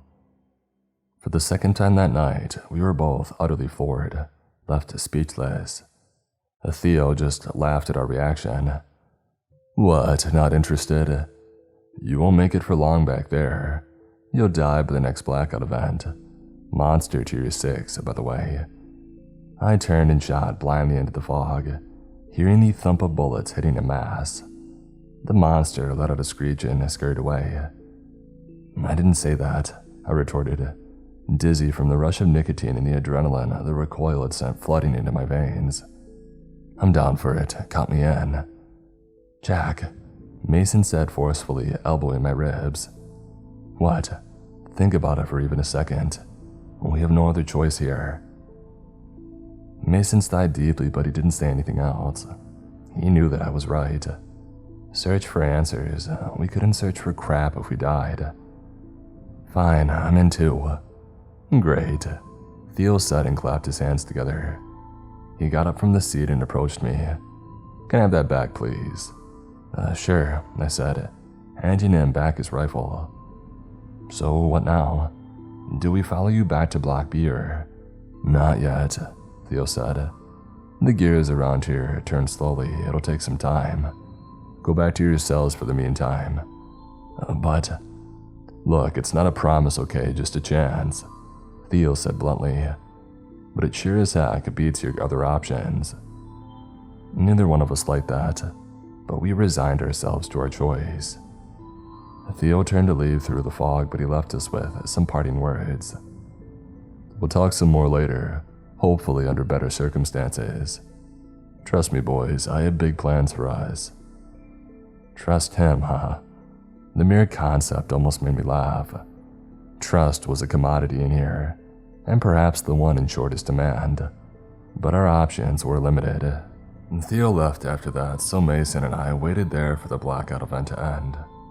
We couldn't risk moving through the fog, but we would be fine if we kept quiet. A few minutes later it was over with, so we returned to Block A when the mist had started dissipating. The same thing that we had gotten used to greeted us, though we were desensitized to it by now. We just parted and returned to our cells without speaking another word to each other. There was nothing left to say. The rest of it went like last time. Electricity came back on, the cell doors closed on their own. The guys from Block B came in to sweep the area and check for survivors. This time, I spotted Theo among them. He was the one leading them, and that gave me some hope. Only Mason and I made it that time. Everyone else was dead. Come morning, I didn't sleep a wink. My mind was too busy running in circles at all the possibilities, reinvigorated by the hope coursing through me. I was so sure we had died that I didn't care. I abandoned my sense of self-preservation, but now I stood a chance. An actual, honest-to-God chance to survive in the long term, so I wouldn't kick it away. The other inmates cleaned the ground floor by lunchtime, and to my surprise, one of them brought me food and water. He passed the stuff to me between the bars, along with a message. Theo sends his regards, and a request. Keep in shape. Tell him I'll do my best. The guy was a rat, I was sure of it, but hey, I had food so I wouldn't complain. He gave Mason some too, probably along with the same message. From that day forward, we didn't go hungry anymore. Theo's rat brought us breakfast, lunch, and dinner. And let me tell you this, you all might take it for granted, but you've got no idea how big of a positive impact having a full belly has on your mental health. We were still neck deep in it, don't get me wrong, but regaining some of the privileges that we lost was amazing, and nearly brought me to tears. It might sound dark, and in all fairness it was, but it's the truth. I recovered slowly, but I didn't take it easy for long. After a week or two to allow my body to bounce back, I started training the best I could. Push-ups, sit-ups, jumping jacks, anything and everything to keep in shape like Theo demanded. Across the floor, I could see Mason doing the same. And time passed like that, and soon enough, another month had gone by. One day, when the rat came with her food, I stopped him for chatter. "Any word from Theo?" I asked. "He told me to tell you this in case you start asking questions. Have some patience, the gears turn slowly." Got it. More time passed, and we soon neared the next blackout event. I had patience, not like I had a choice, but I was starting to get worried. Would Theo get it done before it hit? Would we have to survive another one? Did it even matter though? We pulled it off twice, so I was confident that we could do it again, now that we knew what we were doing. But still, luck played a huge part in it, and ours could run out at any moment. At the 2-month mark, the rat returned with a final message. One more time to convince the higher-ups. Well, screw me. He carried the same message to Mason, and even from so far away, I could see him flinch in anger and frustration. But it couldn't be helped. We signed ourselves up, so now we had to face the music and hope for the best. A few days later, that's precisely what we ended up doing. The blackout event came, so we sprung into action. We rushed out of the cells, followed the walls, and met up near the main entrance. My plan was to take our chances in the yard, so we waited for the monsters to come in. As soon as the last one had passed us and we didn't hear any others, we took off. But this time, we had a nasty surprise. Theo and 2 other orange jumpsuits waited there, rifles pointed at us. Was this a betrayal? Why? Sorry boys, you'll have to weather the storm in there this time. Theo let us know. Out here, it's too easy. Mason grumbled, but Theo interrupted him. He let out a shot with the rifle into the ceiling. Predictably enough, that sent all of the monsters in a frenzy and coming our way. Mason tensed up and raised his fists, but I kept a level head. We had to move real quick. We couldn't waste time arguing, so I grabbed his arm and pulled him away. Behind us, Theo and his pals closed the door and locked it again, trapping us in there. We had to get higher up to find safety. The ground floor was a literal killing floor, and we couldn't last long in it. Luckily, we got somewhat back into shape, so it should have been doable. When we reach the catwalk, get on my shoulder and grab on. I'll climb up on you and then pull you up as well. I shared my plan with Mason. Let's go, he agreed. We ran through the mist, with monsters and other inmates passing us every now and again. Most were too busy running to or from each other, until one decided that we looked tastier than his previous target. A tall beast, easily 8 feet in height but scrawny. Its muscles were well defined, but its skin was ripped to shreds here and there where it gave away as it expanded. With all of that in mind, let's call it Lanky. Lanky let out a high-pitched yell and lunged. Mason pushed me to the ground and followed me down as well, so Lanky missed and flew over us. We took off on all fours like that, hoping to reach that catwalk and get away. But it chased after us. Of course it wouldn't be easy. We kept dodging, working together to remain one step ahead of Lanky's attacks. Come on, make it fast, I told Mason when we got below the catwalk. He ran up from behind and climbed on my shoulders as I tried to keep steady. Lanky let out another screech not far behind us. I felt Mason tense up, the wavering in his legs gone before he told me that he got a grip. I got out from under him and grabbed a hold of his jumpsuit to climb him like a ladder, but Lanky had interrupted us. It struck me from behind and sent me to the ground, like I had been run over by a freaking car. And then it slapped Mason away too, hard enough to send him flying into the nearest wall some 6 feet away. Lanky stepped over me to go to Mason, and I knew that I had to do something fast to save our butts. I looked up at it, observing it for a weak point that I could exploit, and I settled on its spine. It was the thinnest part of its body by far, mostly exposed bone with a wisp of muscles to keep it connected, barely about the thickness of my forearm. I bolted to my feet and ran into Lanky from behind, hoping to tackle it. No dice, it remained standing. All I managed to do was make it more upset. It swiveled on its heels and tried to swat me away, but I dodged below its arm. On my way back up, I delivered a punch in its groin, but it also had little effect. I needed to attack that spine. After I dodged another slam, I punched one of the vertebrae, but it felt like reinforced concrete against my fist. I pouted, holding my fist as I retreated. I couldn't do this, not on my own. There is a reason why so many people died to these things. They were tough, perhaps impossible to take down empty-handed. Mason, on it, Mason answered from somewhere within the fog. I kept Lanky busy for a few more moments. It didn't manage to land a blow on me, only glancing my jumpsuit, but even that was enough. It ripped through the material and reached the skin beneath, leaving behind long, shallow gashes. One of those across my abdomen, and I'd be picking up my insides off the ground. Mason, I cried out again. Do it. Mason rolled over and got on all fours behind Lanky. I dodged another swipe and went in, pushing into it and using the momentum of its attack in my favor. Lanky went backwards, his legs snagged on Mason, and it toppled over on its back. Twist the head clockwise, I instructed while grabbing onto its legs. Mason did as I told, even though I could tell that it was difficult for him. Who knew how many bones he had broken from that one hit? But my plan worked. We twisted Lanky in opposite directions from opposite ends at the same time. His spine, being the weakest link in its body, gave out with a sickening crack. Not enough to kill it, but at least it was incapacitated so we could carry out our initial plan. Can you still move?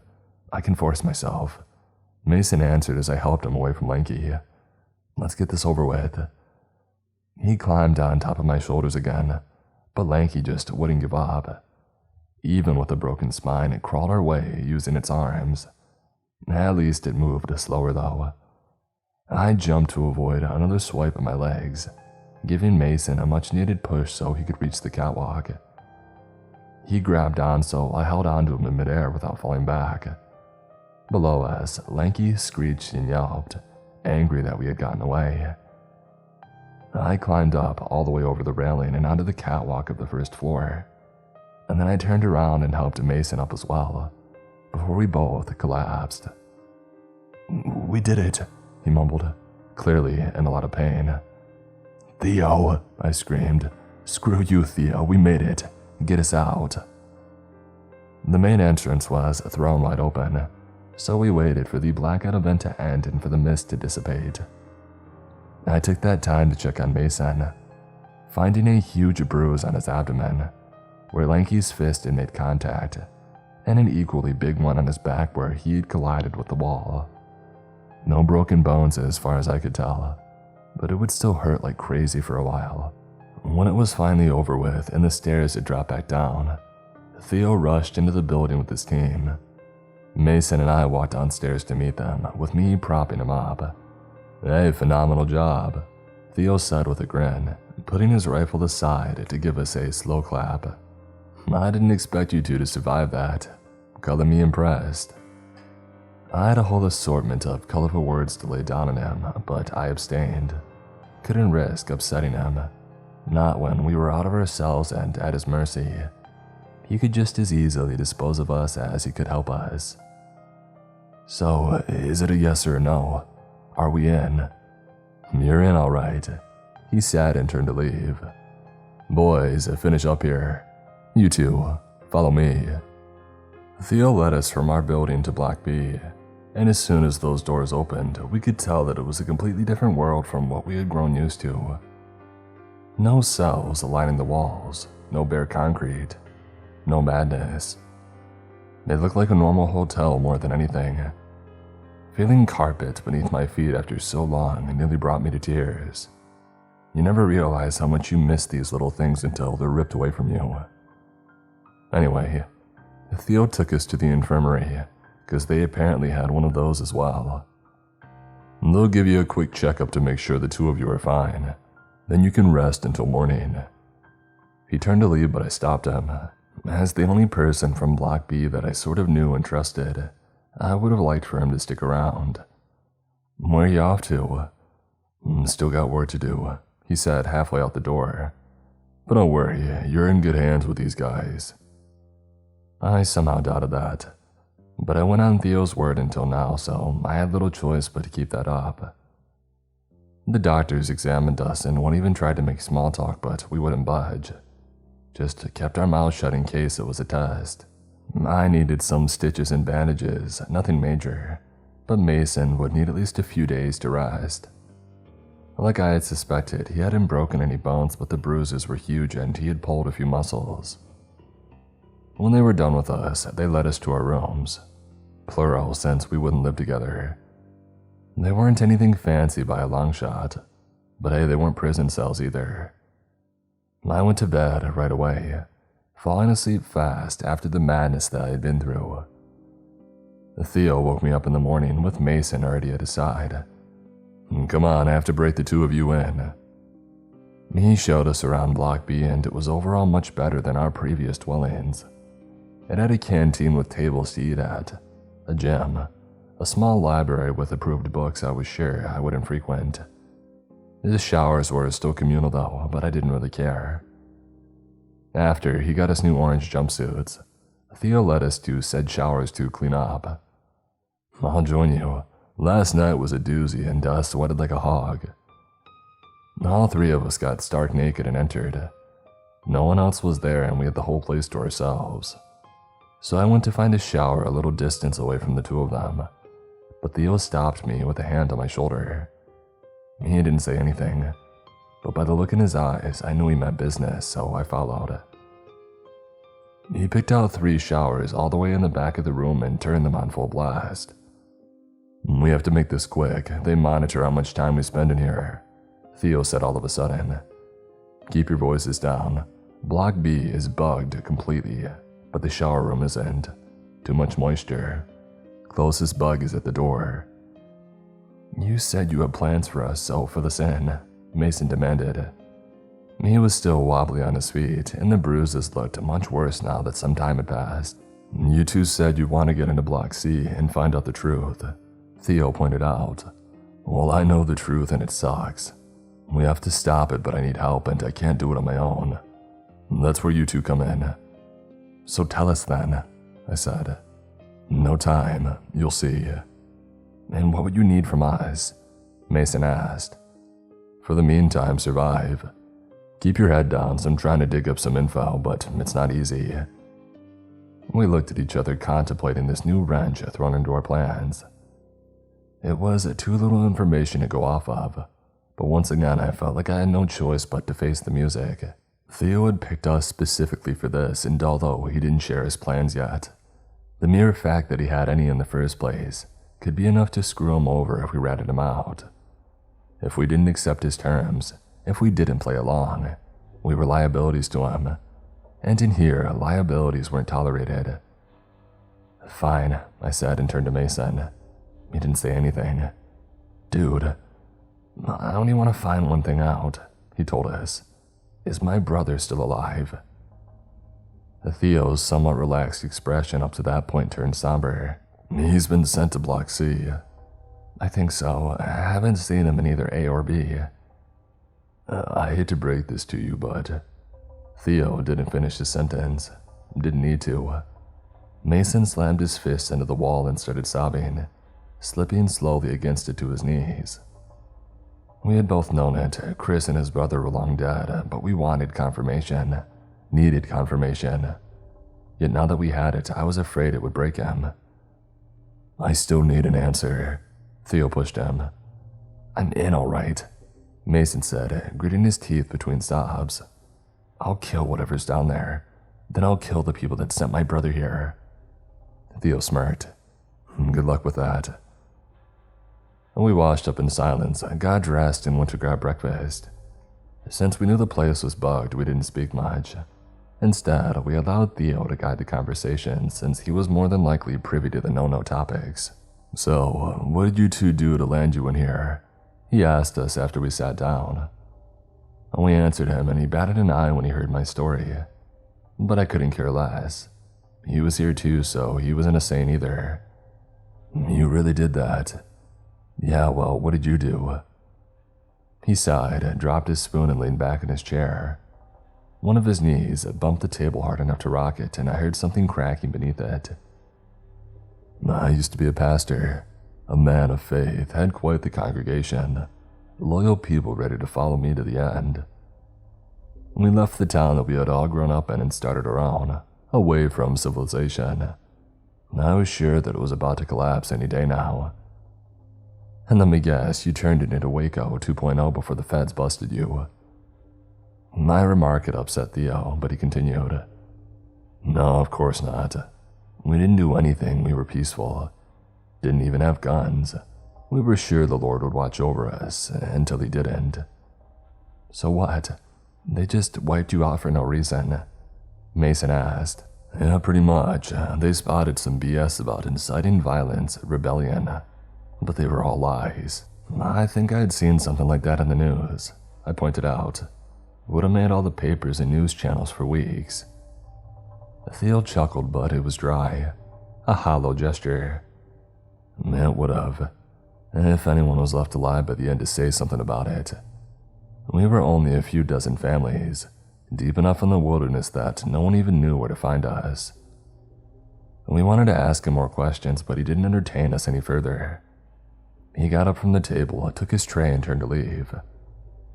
I used to be a man of faith, but after all that and after I got in here, after I saw what lurks in Block C, I couldn't. The only God is the thing down there, and it wants us all dead. Well, that's ominous, Mason blurted.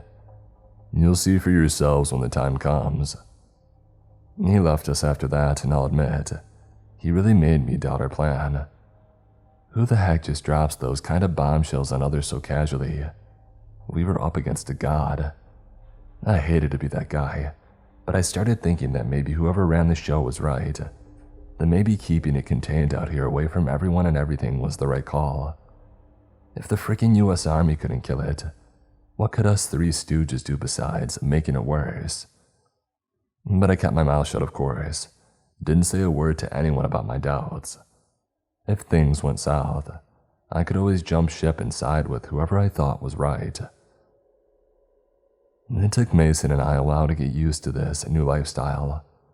All of a sudden, we had a lot more options and freedom at our disposal, but we didn't know what to do with it anymore. I took after the others, hitting the gym most days to get in shape for what awaited us. Mason did the same, and to my surprise, he frequented the library as well. My best guess is that escapism helped him. There was one thing that didn't change, however: the wait, the anticipation, living in 2-month intervals between events. We hadn't talked much to Theo by the time the next one hit, only enough to know what roles we were supposed to play. Apparently, we wouldn't be getting any guns just yet. For the meantime, we were on cleaning duty. Theo and his guys would go out first when the events ended, finding and picking up any stragglers. Then they would escort us around to tidy up the mess and take care of the bodies. We passed a few events like that, 3 or 4 I think. And I'm sorry I just skipped through such a long portion of time, but literally nothing interesting happened. Well, nothing more interesting than what came before anyway. It was boring grunt work. Rake the sand in the yard to cover the blood, carry the bodies of downed creatures to hatch and block seaside, and whatever else Theo had asked of us. Life wasn't the best by a long shot, but it sure as heck beat how we had it in Block A. It was decent and I could get used to it. My best guess was that we were waiting for some of Theo's men to die in order to take their place on his team. They were the only ones with guns, but they could only take them during events. That chance arose during the 5th event that we had as part of Block B. It started out normal like all the others. Theo brought us out after his team checked everywhere and made sure that it was clear. Blocks A and C were locked back up, and we had a few dead monsters to take care of in the yard. A couple by the walls and some more scattered about. The standard procedure was to chop them up into manageable pieces with handsaws, since the hatch that we dropped them down into wasn't large enough to fit a man. 2 or 3 of us would work on a single monster, but it could be fewer if there were a lot of them. Mason and I tended to team up for that. We had understandably grown close even if you couldn't tell at first glance, so we did this time as well.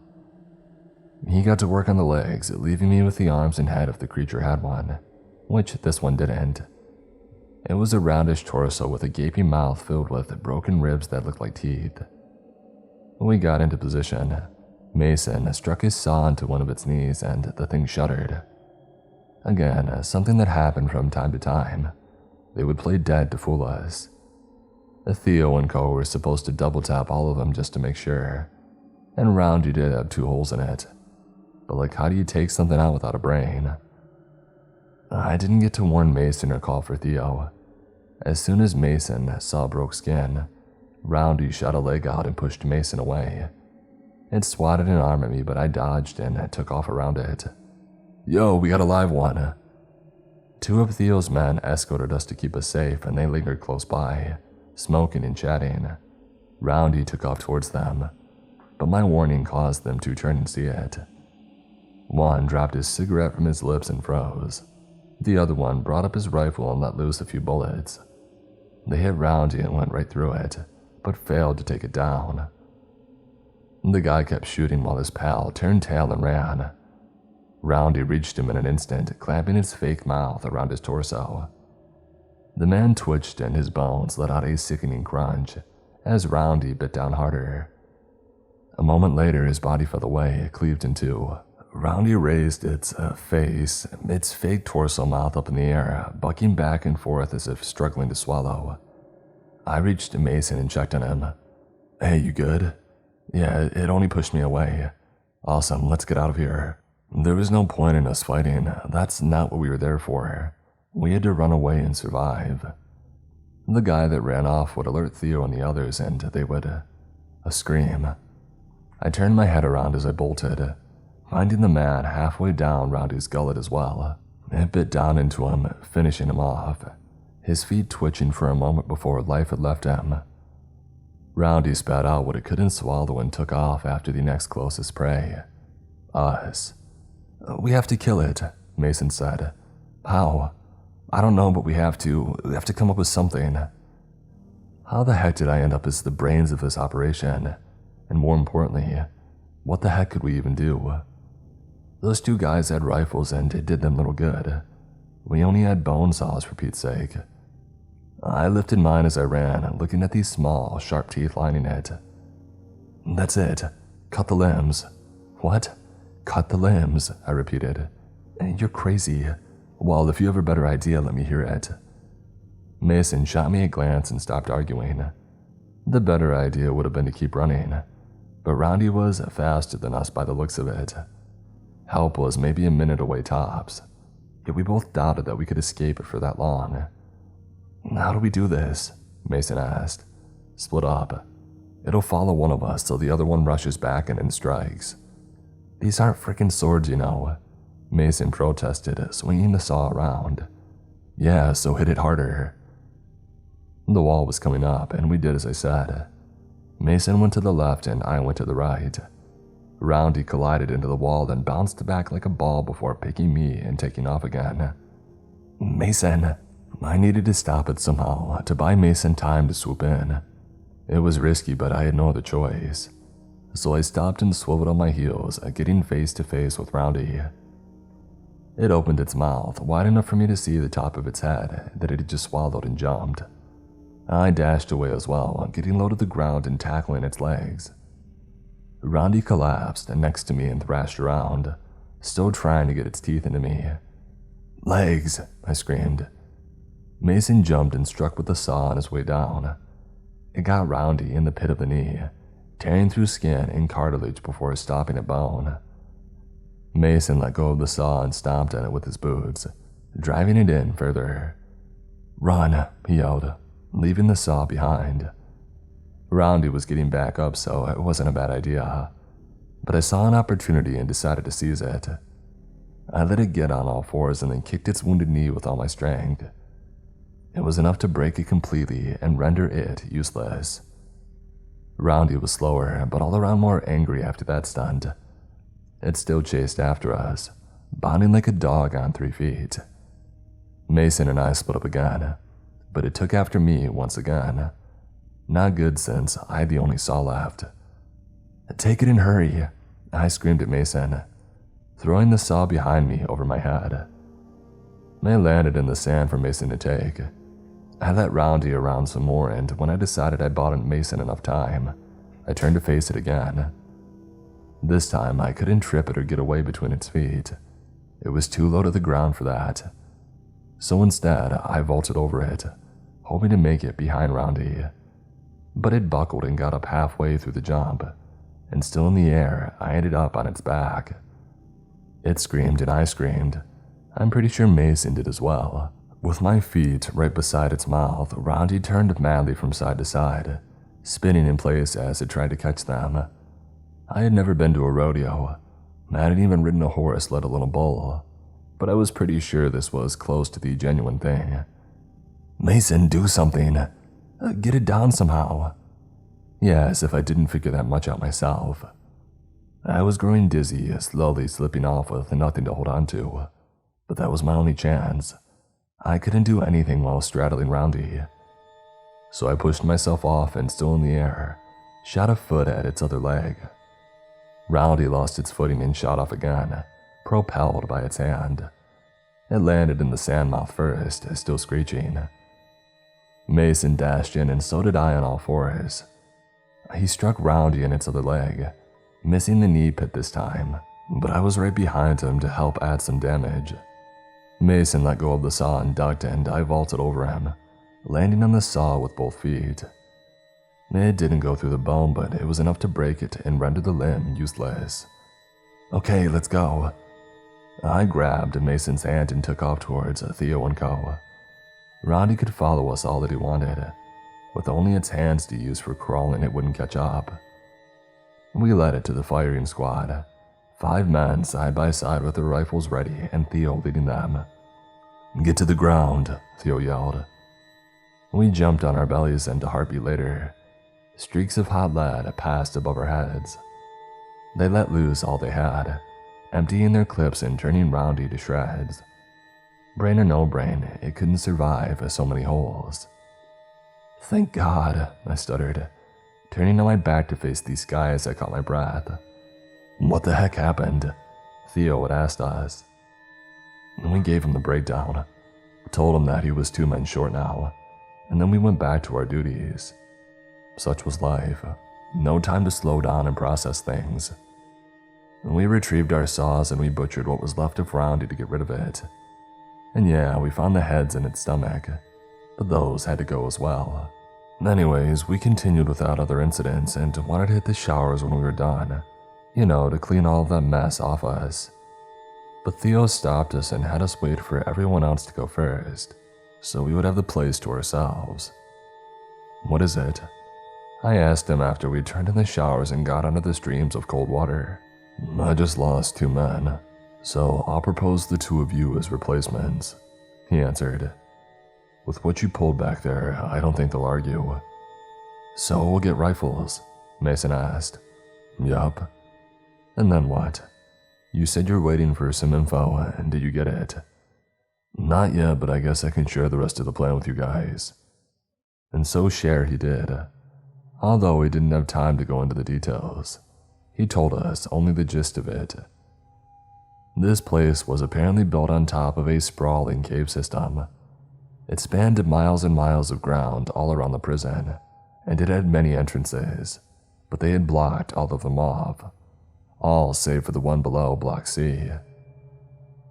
The prison started out as a military compound in the 60s, and they did whatever the heck they did down there, and when these things started showing up, they slowly changed things to what they are today.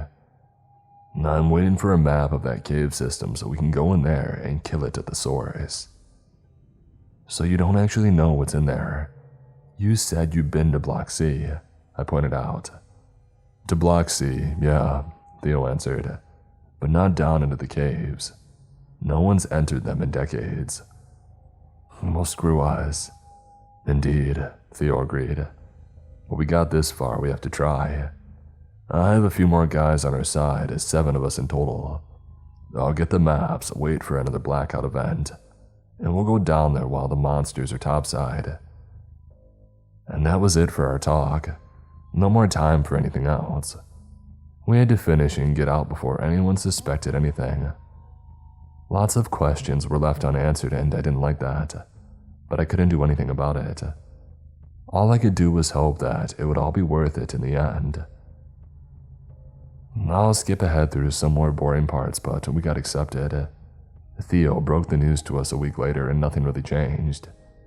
We didn't get special treatment or training, not even keys to the weapons locker. Theo would hand those out while the blackout events were going down. We got a few of those as part of Theo's team, but Mason and I stuck together and watched each other's bags. Maybe someday in the future I'll tell you some of those tales, assuming that I'll survive for that long. For now though, I'll skip them. They're not relevant or even that exciting, to be honest. With firepower at our sides and teamwork, the monsters were all of a sudden much less threatening. But time went by, and shortly after the 2-year anniversary of my incarceration, Theo finally got what he waited for. Also, short tangent, yeah, the title is a bit misleading. I spent 2 years and a handful of months in there, but sue me, close enough. At any rate, Theo didn't show any of us the maps, couldn't risk bringing them out or bringing us to his room. He just assured us that he had memorized them, and that he would be the last of us to die. What if you're not though? What if you die first? I took a jab at him. Well, in that case, you're all screwed either way. If the monsters take me down, you lot don't stand a chance on your own. He teased with a grin. And that was that. All that was left was to wait for the next blackout event and pray. To whom, I don't know. I'm not much of a believer, but I prayed. Anxiety levels rose across the board as the days passed. Not even Theo was immune. He tried to put on a facade to act normal like it didn't get to him, but we could all see. And then it hit, a whole week too early. The events weren't clockwork precise by any means. It wasn't 2 months on the dot, but we experienced discrepancies of only a few days at most up to that point. It caught us off guard and it sent us scrambling. Theo gave everyone the guns, and usually we were supposed to wait until the monsters had retreated. But this time we couldn't do that. No, we had to go out in the thick of it and secure Black Sea under the cover of the mist. That was the first part of the plan, and the one that I liked the least. The 7 of us who were in on it tensed up, waiting for Theo's signal. Roll out. The others, who outnumbered us 2-1 by the way, were confused as Theo threw open the main doors of Block B. "What are you?" One of them started complaining. Theo brought up his rifle and just shot the guy. Yeah, that's why I didn't like this part, even though I understood the logic behind it. We were outnumbered, and they had good incentives to stop us. Anybody that posed a threat had to be dispatched. The bang and the sound of the body hitting the floor sent us all into a frenzy. Some ran, others screamed. A handful raised their rifles to retaliate against the sudden betrayal. We ran out that door and into the mist with gunfire at our backs. It was bad. One of our guys only made it a few steps into the courtyard before a bullet ripped through his chest. So we were already down a man before the operation proper even began. "Keep running," Theo screamed. And so we did. Crazy as we were, none of us were crazy enough to stop. We made it to Black Sea, shooting behind us every now and again and wasting precious ammo. The others made it inside, so Theo and I pulled the doors closed behind us and locked us in there. He opened his jumpsuit to retrieve a lock, and I saw a square block wrapped in paper tied around his torso. Plastic explosives. "Hey, what in the heck?" I yelled, taking a step back. "Oh, what, these?" Theo said, fanning out his jumpsuit the rest of the way and turning to face the others. "You didn't think we would manage to kill whatever's down there with rifles, did you? I told each and every one of you, this is a death mission." Some of the others dragged their feet at the unexpected turn in the plan, but Mason approached Theo and stood at his side.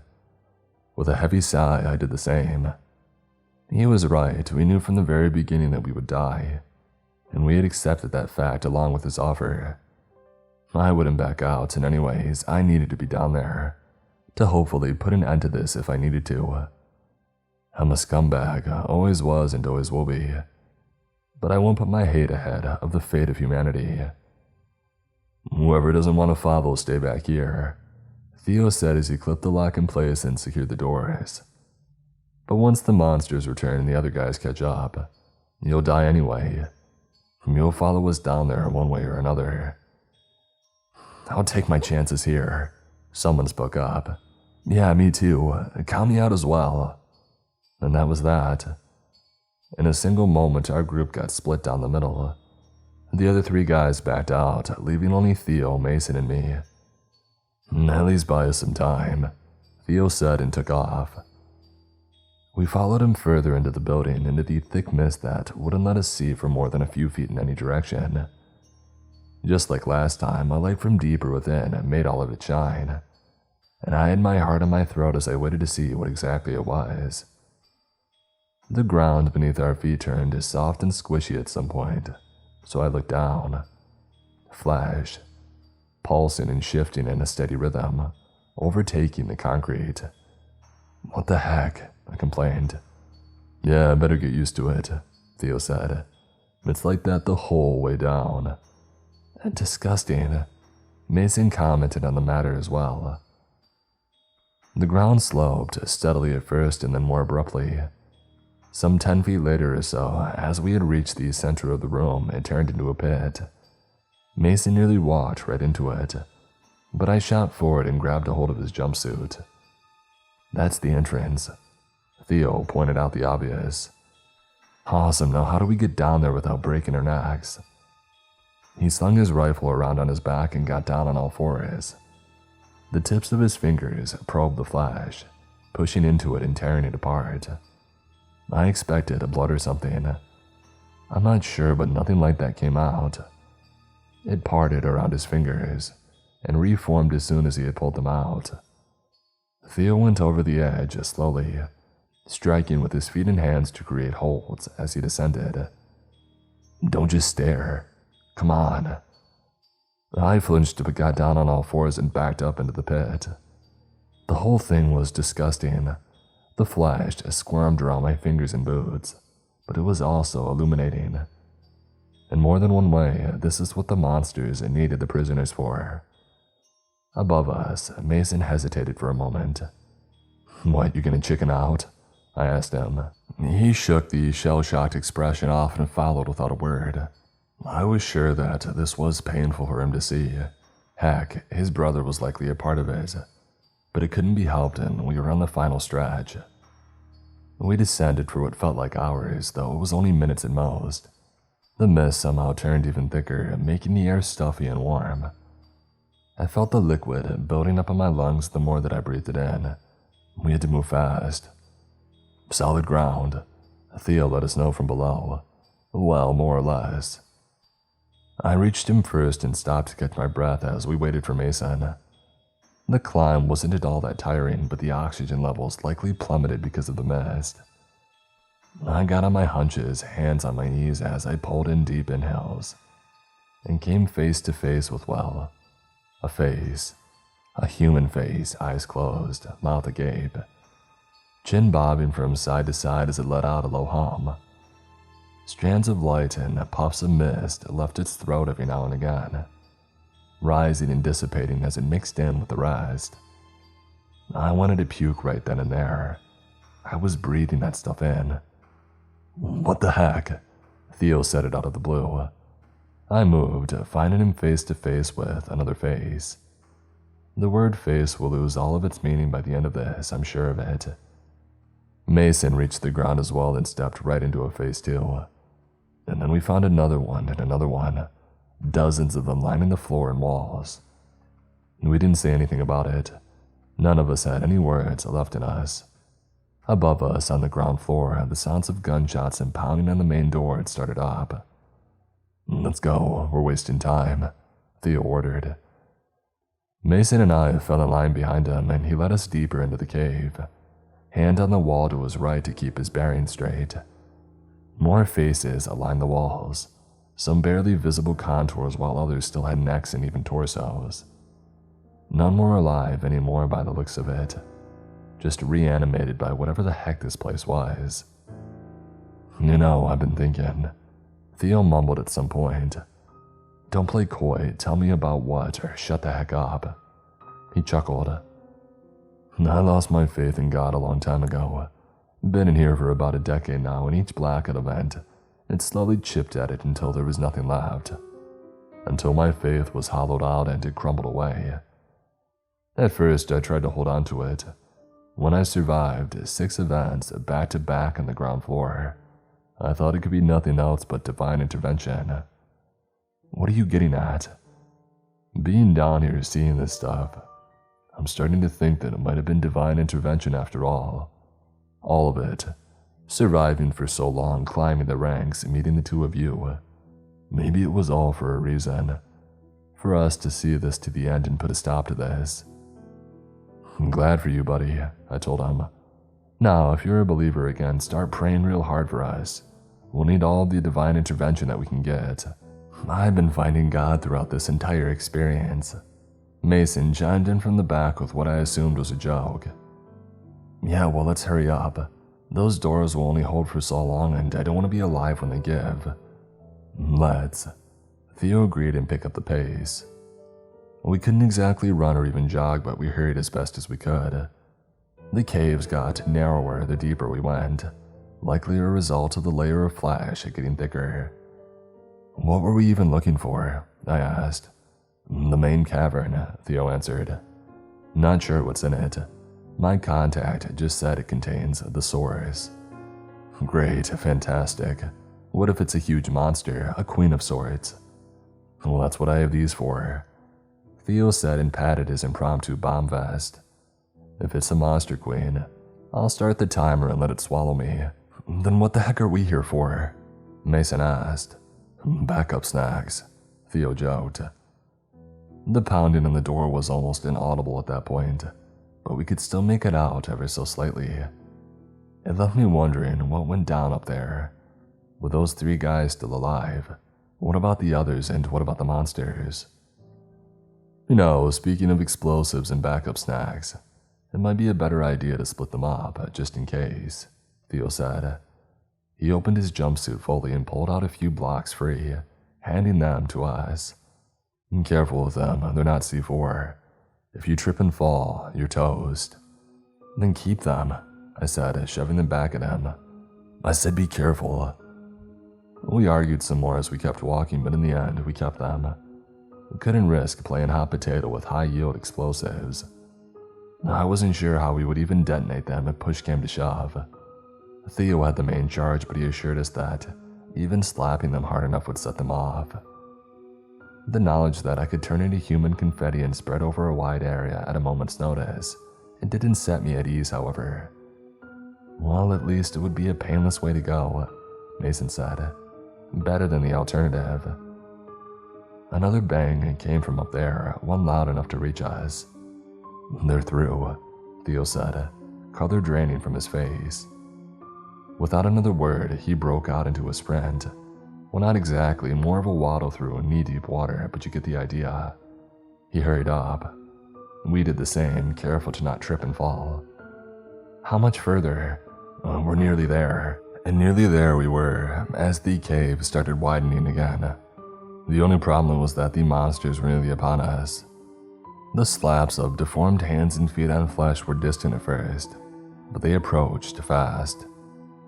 Unlike us, they knew the place, and they also didn't have bombs to babysit or worry about. Well, I guess this is as far as I'll go, Mason said all of a sudden. He stopped walking and placed his blocks in the ground and raised his rifle. Come on, man. Don't mess with me, don't do this. What's the matter? You two will die in a minute as well, he said. Just go, I'll buy you some time. Kill some of the things and collapse the cave on them. He was right, but that didn't mean I had to like it. Guess I'll see you down below, buddy, I said and turned to leave, fighting back tears. Yeah, I'll keep your seats warm. Don't keep me waiting. And we split up, so Theo and I rushed ahead. It didn't take long for gunshots to erupt behind us, and each bullet fired felt like it ripped straight through my heart. I liked the guy, okay, I'm allowed to. But it didn't last for long. A more powerful bang followed. The shock wave rippled through the air and shook the cavern. I let out through clenched teeth. Let's hope it worked. According to the map, this is the only entrance. If Mason collapsed it, we're safe. The ceilings kept rising and the walls spread further apart until they weren't visible anymore. After the chaos behind us ended and the world settled down, we could hear the monsters scratching at something. Loud thuds and thumps. Mason did collapse the cave, but they were clearing the blockage to reach us. He bought us some time, but little of it, so we couldn't waste it. We're here, Theo said. The main cavern. And there's nothing. Great, what now? No, it's here all right, he said and pointed at our feet. I looked down and my eyes landed on what looked like a black vein embedded into the flesh. It pulsed with light but didn't move. I gave it a probing push with the tip of my boot and found out that it was solid. Rock, Theo said, bending down to get a closer look. He ran his fingers over it and broke off a small, sharp piece that cut his palm. Obsidian. Let's follow it. We did so, heading towards the middle of the cavern as the obsidian vein grew thicker. Before long, we left the flash behind entirely, stepping onto the shiny field of volcanic glass. This is wrong. It's not native to this place, Theo said. No volcanoes for hundreds of miles around here. Maybe it's ancient. Maybe. Ancient or not, it was here, and it went up into a gentle slope until we reached stairs carved out from it. The whole situation gave me some creepy, otherworldly vibes. Perfect white as far as we could see above our heads, and pitch black below our feet. The contrast somehow messed with my mind in a way that I can't describe. There, I think that's it, Theo said from a few steps ahead. I rushed to his side and froze. We were on the very top of the obsidian pile, but I hesitate to call it that. More of an altar than anything else. It was circular, some 10 feet in diameter, and blacker than the night. Blacker than obsidian had any right to be. Symbols that I couldn't understand were cut out of it, in a language either ancient or alien altogether. Each one shined faintly in different colors. A ritual. Yeah, Theo agreed. Let's blow it up. Let's. He turned on the timer and started taking off his vest. The area was a bit bigger than expected. We had to spread out the explosives to make sure all of it would be destroyed. The sounds of boulders being moved stopped, so I watched our six. We'd hold our ground up there for as long as possible, until the explosives would go off. That was the plan. But then the monsters started rushing in, the pitter-patter of feet, first on flesh and then on solid ground. Silhouettes dancing through the mist, like sharks on the prowl through water. I started shooting first, mostly pot shots, but I heard yelps once in a while. Hurry up, I can't hold them back on my own, I yelled at Theo. Almost done, but I have to be careful, he screamed back, laying down blocks on the other side of the altar. One wrong move and I'll set these off. I wanted to ask him so what, to tell him that that was the plan and better to set them off early than not at all, but I didn't get to. With my back turned, one of the monsters rushed past me. In the blink of an eye, it bodied Theo and carried him off his feet. The vest was off and the rest of the explosives dropped to the ground, so I held my breath as I watched them in slow motion. I honestly expected that to be my last breath. But they didn't go off. No bang. Other bangs did come though, along with Theo's screams in the distance as he fought off the monsters. Jack, shoot the explosives. I raised my rifle and aimed at them, but I couldn't. Ready as I thought myself, the survival instinct overpowered me. With my fingers shaking on the trigger, filled to the brim with regret, I turned tail and ran. Monsters piled Theo until his scream stopped, and I ran. Away from the altar, away from the timer, in no particular direction except away. When they followed me, I shot at them. I shot at them and downed them until the rifle clicked as the clip had emptied. I reloaded on the move and ran fast, first into the cavern wall, and then I shot some more, but I couldn't keep it up forever. They would overwhelm me. Then in an act that finally put the faith of God in me, the timer ran out and the explosives went off. Hard enough to burst my eardrums and deafen me to this day. Hard enough to dissipate the mist. Hard enough to turn the altar into a crater. I put my hands up to protect my face from the heat wave, but it burned through the jumpsuit. But still, I somehow survived all of that. I guess God has a twisted sense of humor. The monsters dropped like flies all around me, writhing in agony as they died, and the whole world fell silent. I waited for a while, simply existing and breathing, as I tried to come to terms with what had happened and the role that I had played in it. I should have died like the others, but here I was. When even the flesh beneath me started to wither away, turning into a disgusting mulch, I got up. Still, I had my rifle and the flashlight that came with it, along with the explosives that Theo gave me and a few clips of ammo, so I would put them to good use. Couldn't go back the way I came. They'd destroy me, but I could maybe find one of the blocked off exits that Theo had mentioned and clear it. So that's what I did. I searched through the dark for what felt like days, getting further and further away, until I found a slab of concrete instead of a wall. The explosive did do the job, and with my hearing already compromised, I didn't even have to worry about it. It blew a hole through the blockade and into the desert surface, and I came out some 5 miles away from the prison in the middle of the night. They likely had heard the bang, but by the time they mobilized and came to look for me, I was long gone. And that's what I've been doing since then, keeping on the move and staying on the run, trying to remain one step ahead at all times. Not sure why there's nothing left for me out here. They did a great job of scrubbing my existence from the records, and I can't rely on anyone either. What little family I have left is better off without me, and I had a few friends, but none of which were close enough to give a crap about me. So yeah, I'm not sure why I even decided to share all of this. It's not a plea for help or a warning of sorts, more just me screaming my sorrows into the void, hoping that I'll get some form of release and maybe just get some gears turning while I'm at it. To preserve Chris's, Mason's, and even Theo's memory. I don't really have answers, just questions, theories, and nightmares of fog-filled caves lined with human faces. But keep your heads up. Maybe we'll cross paths again someday.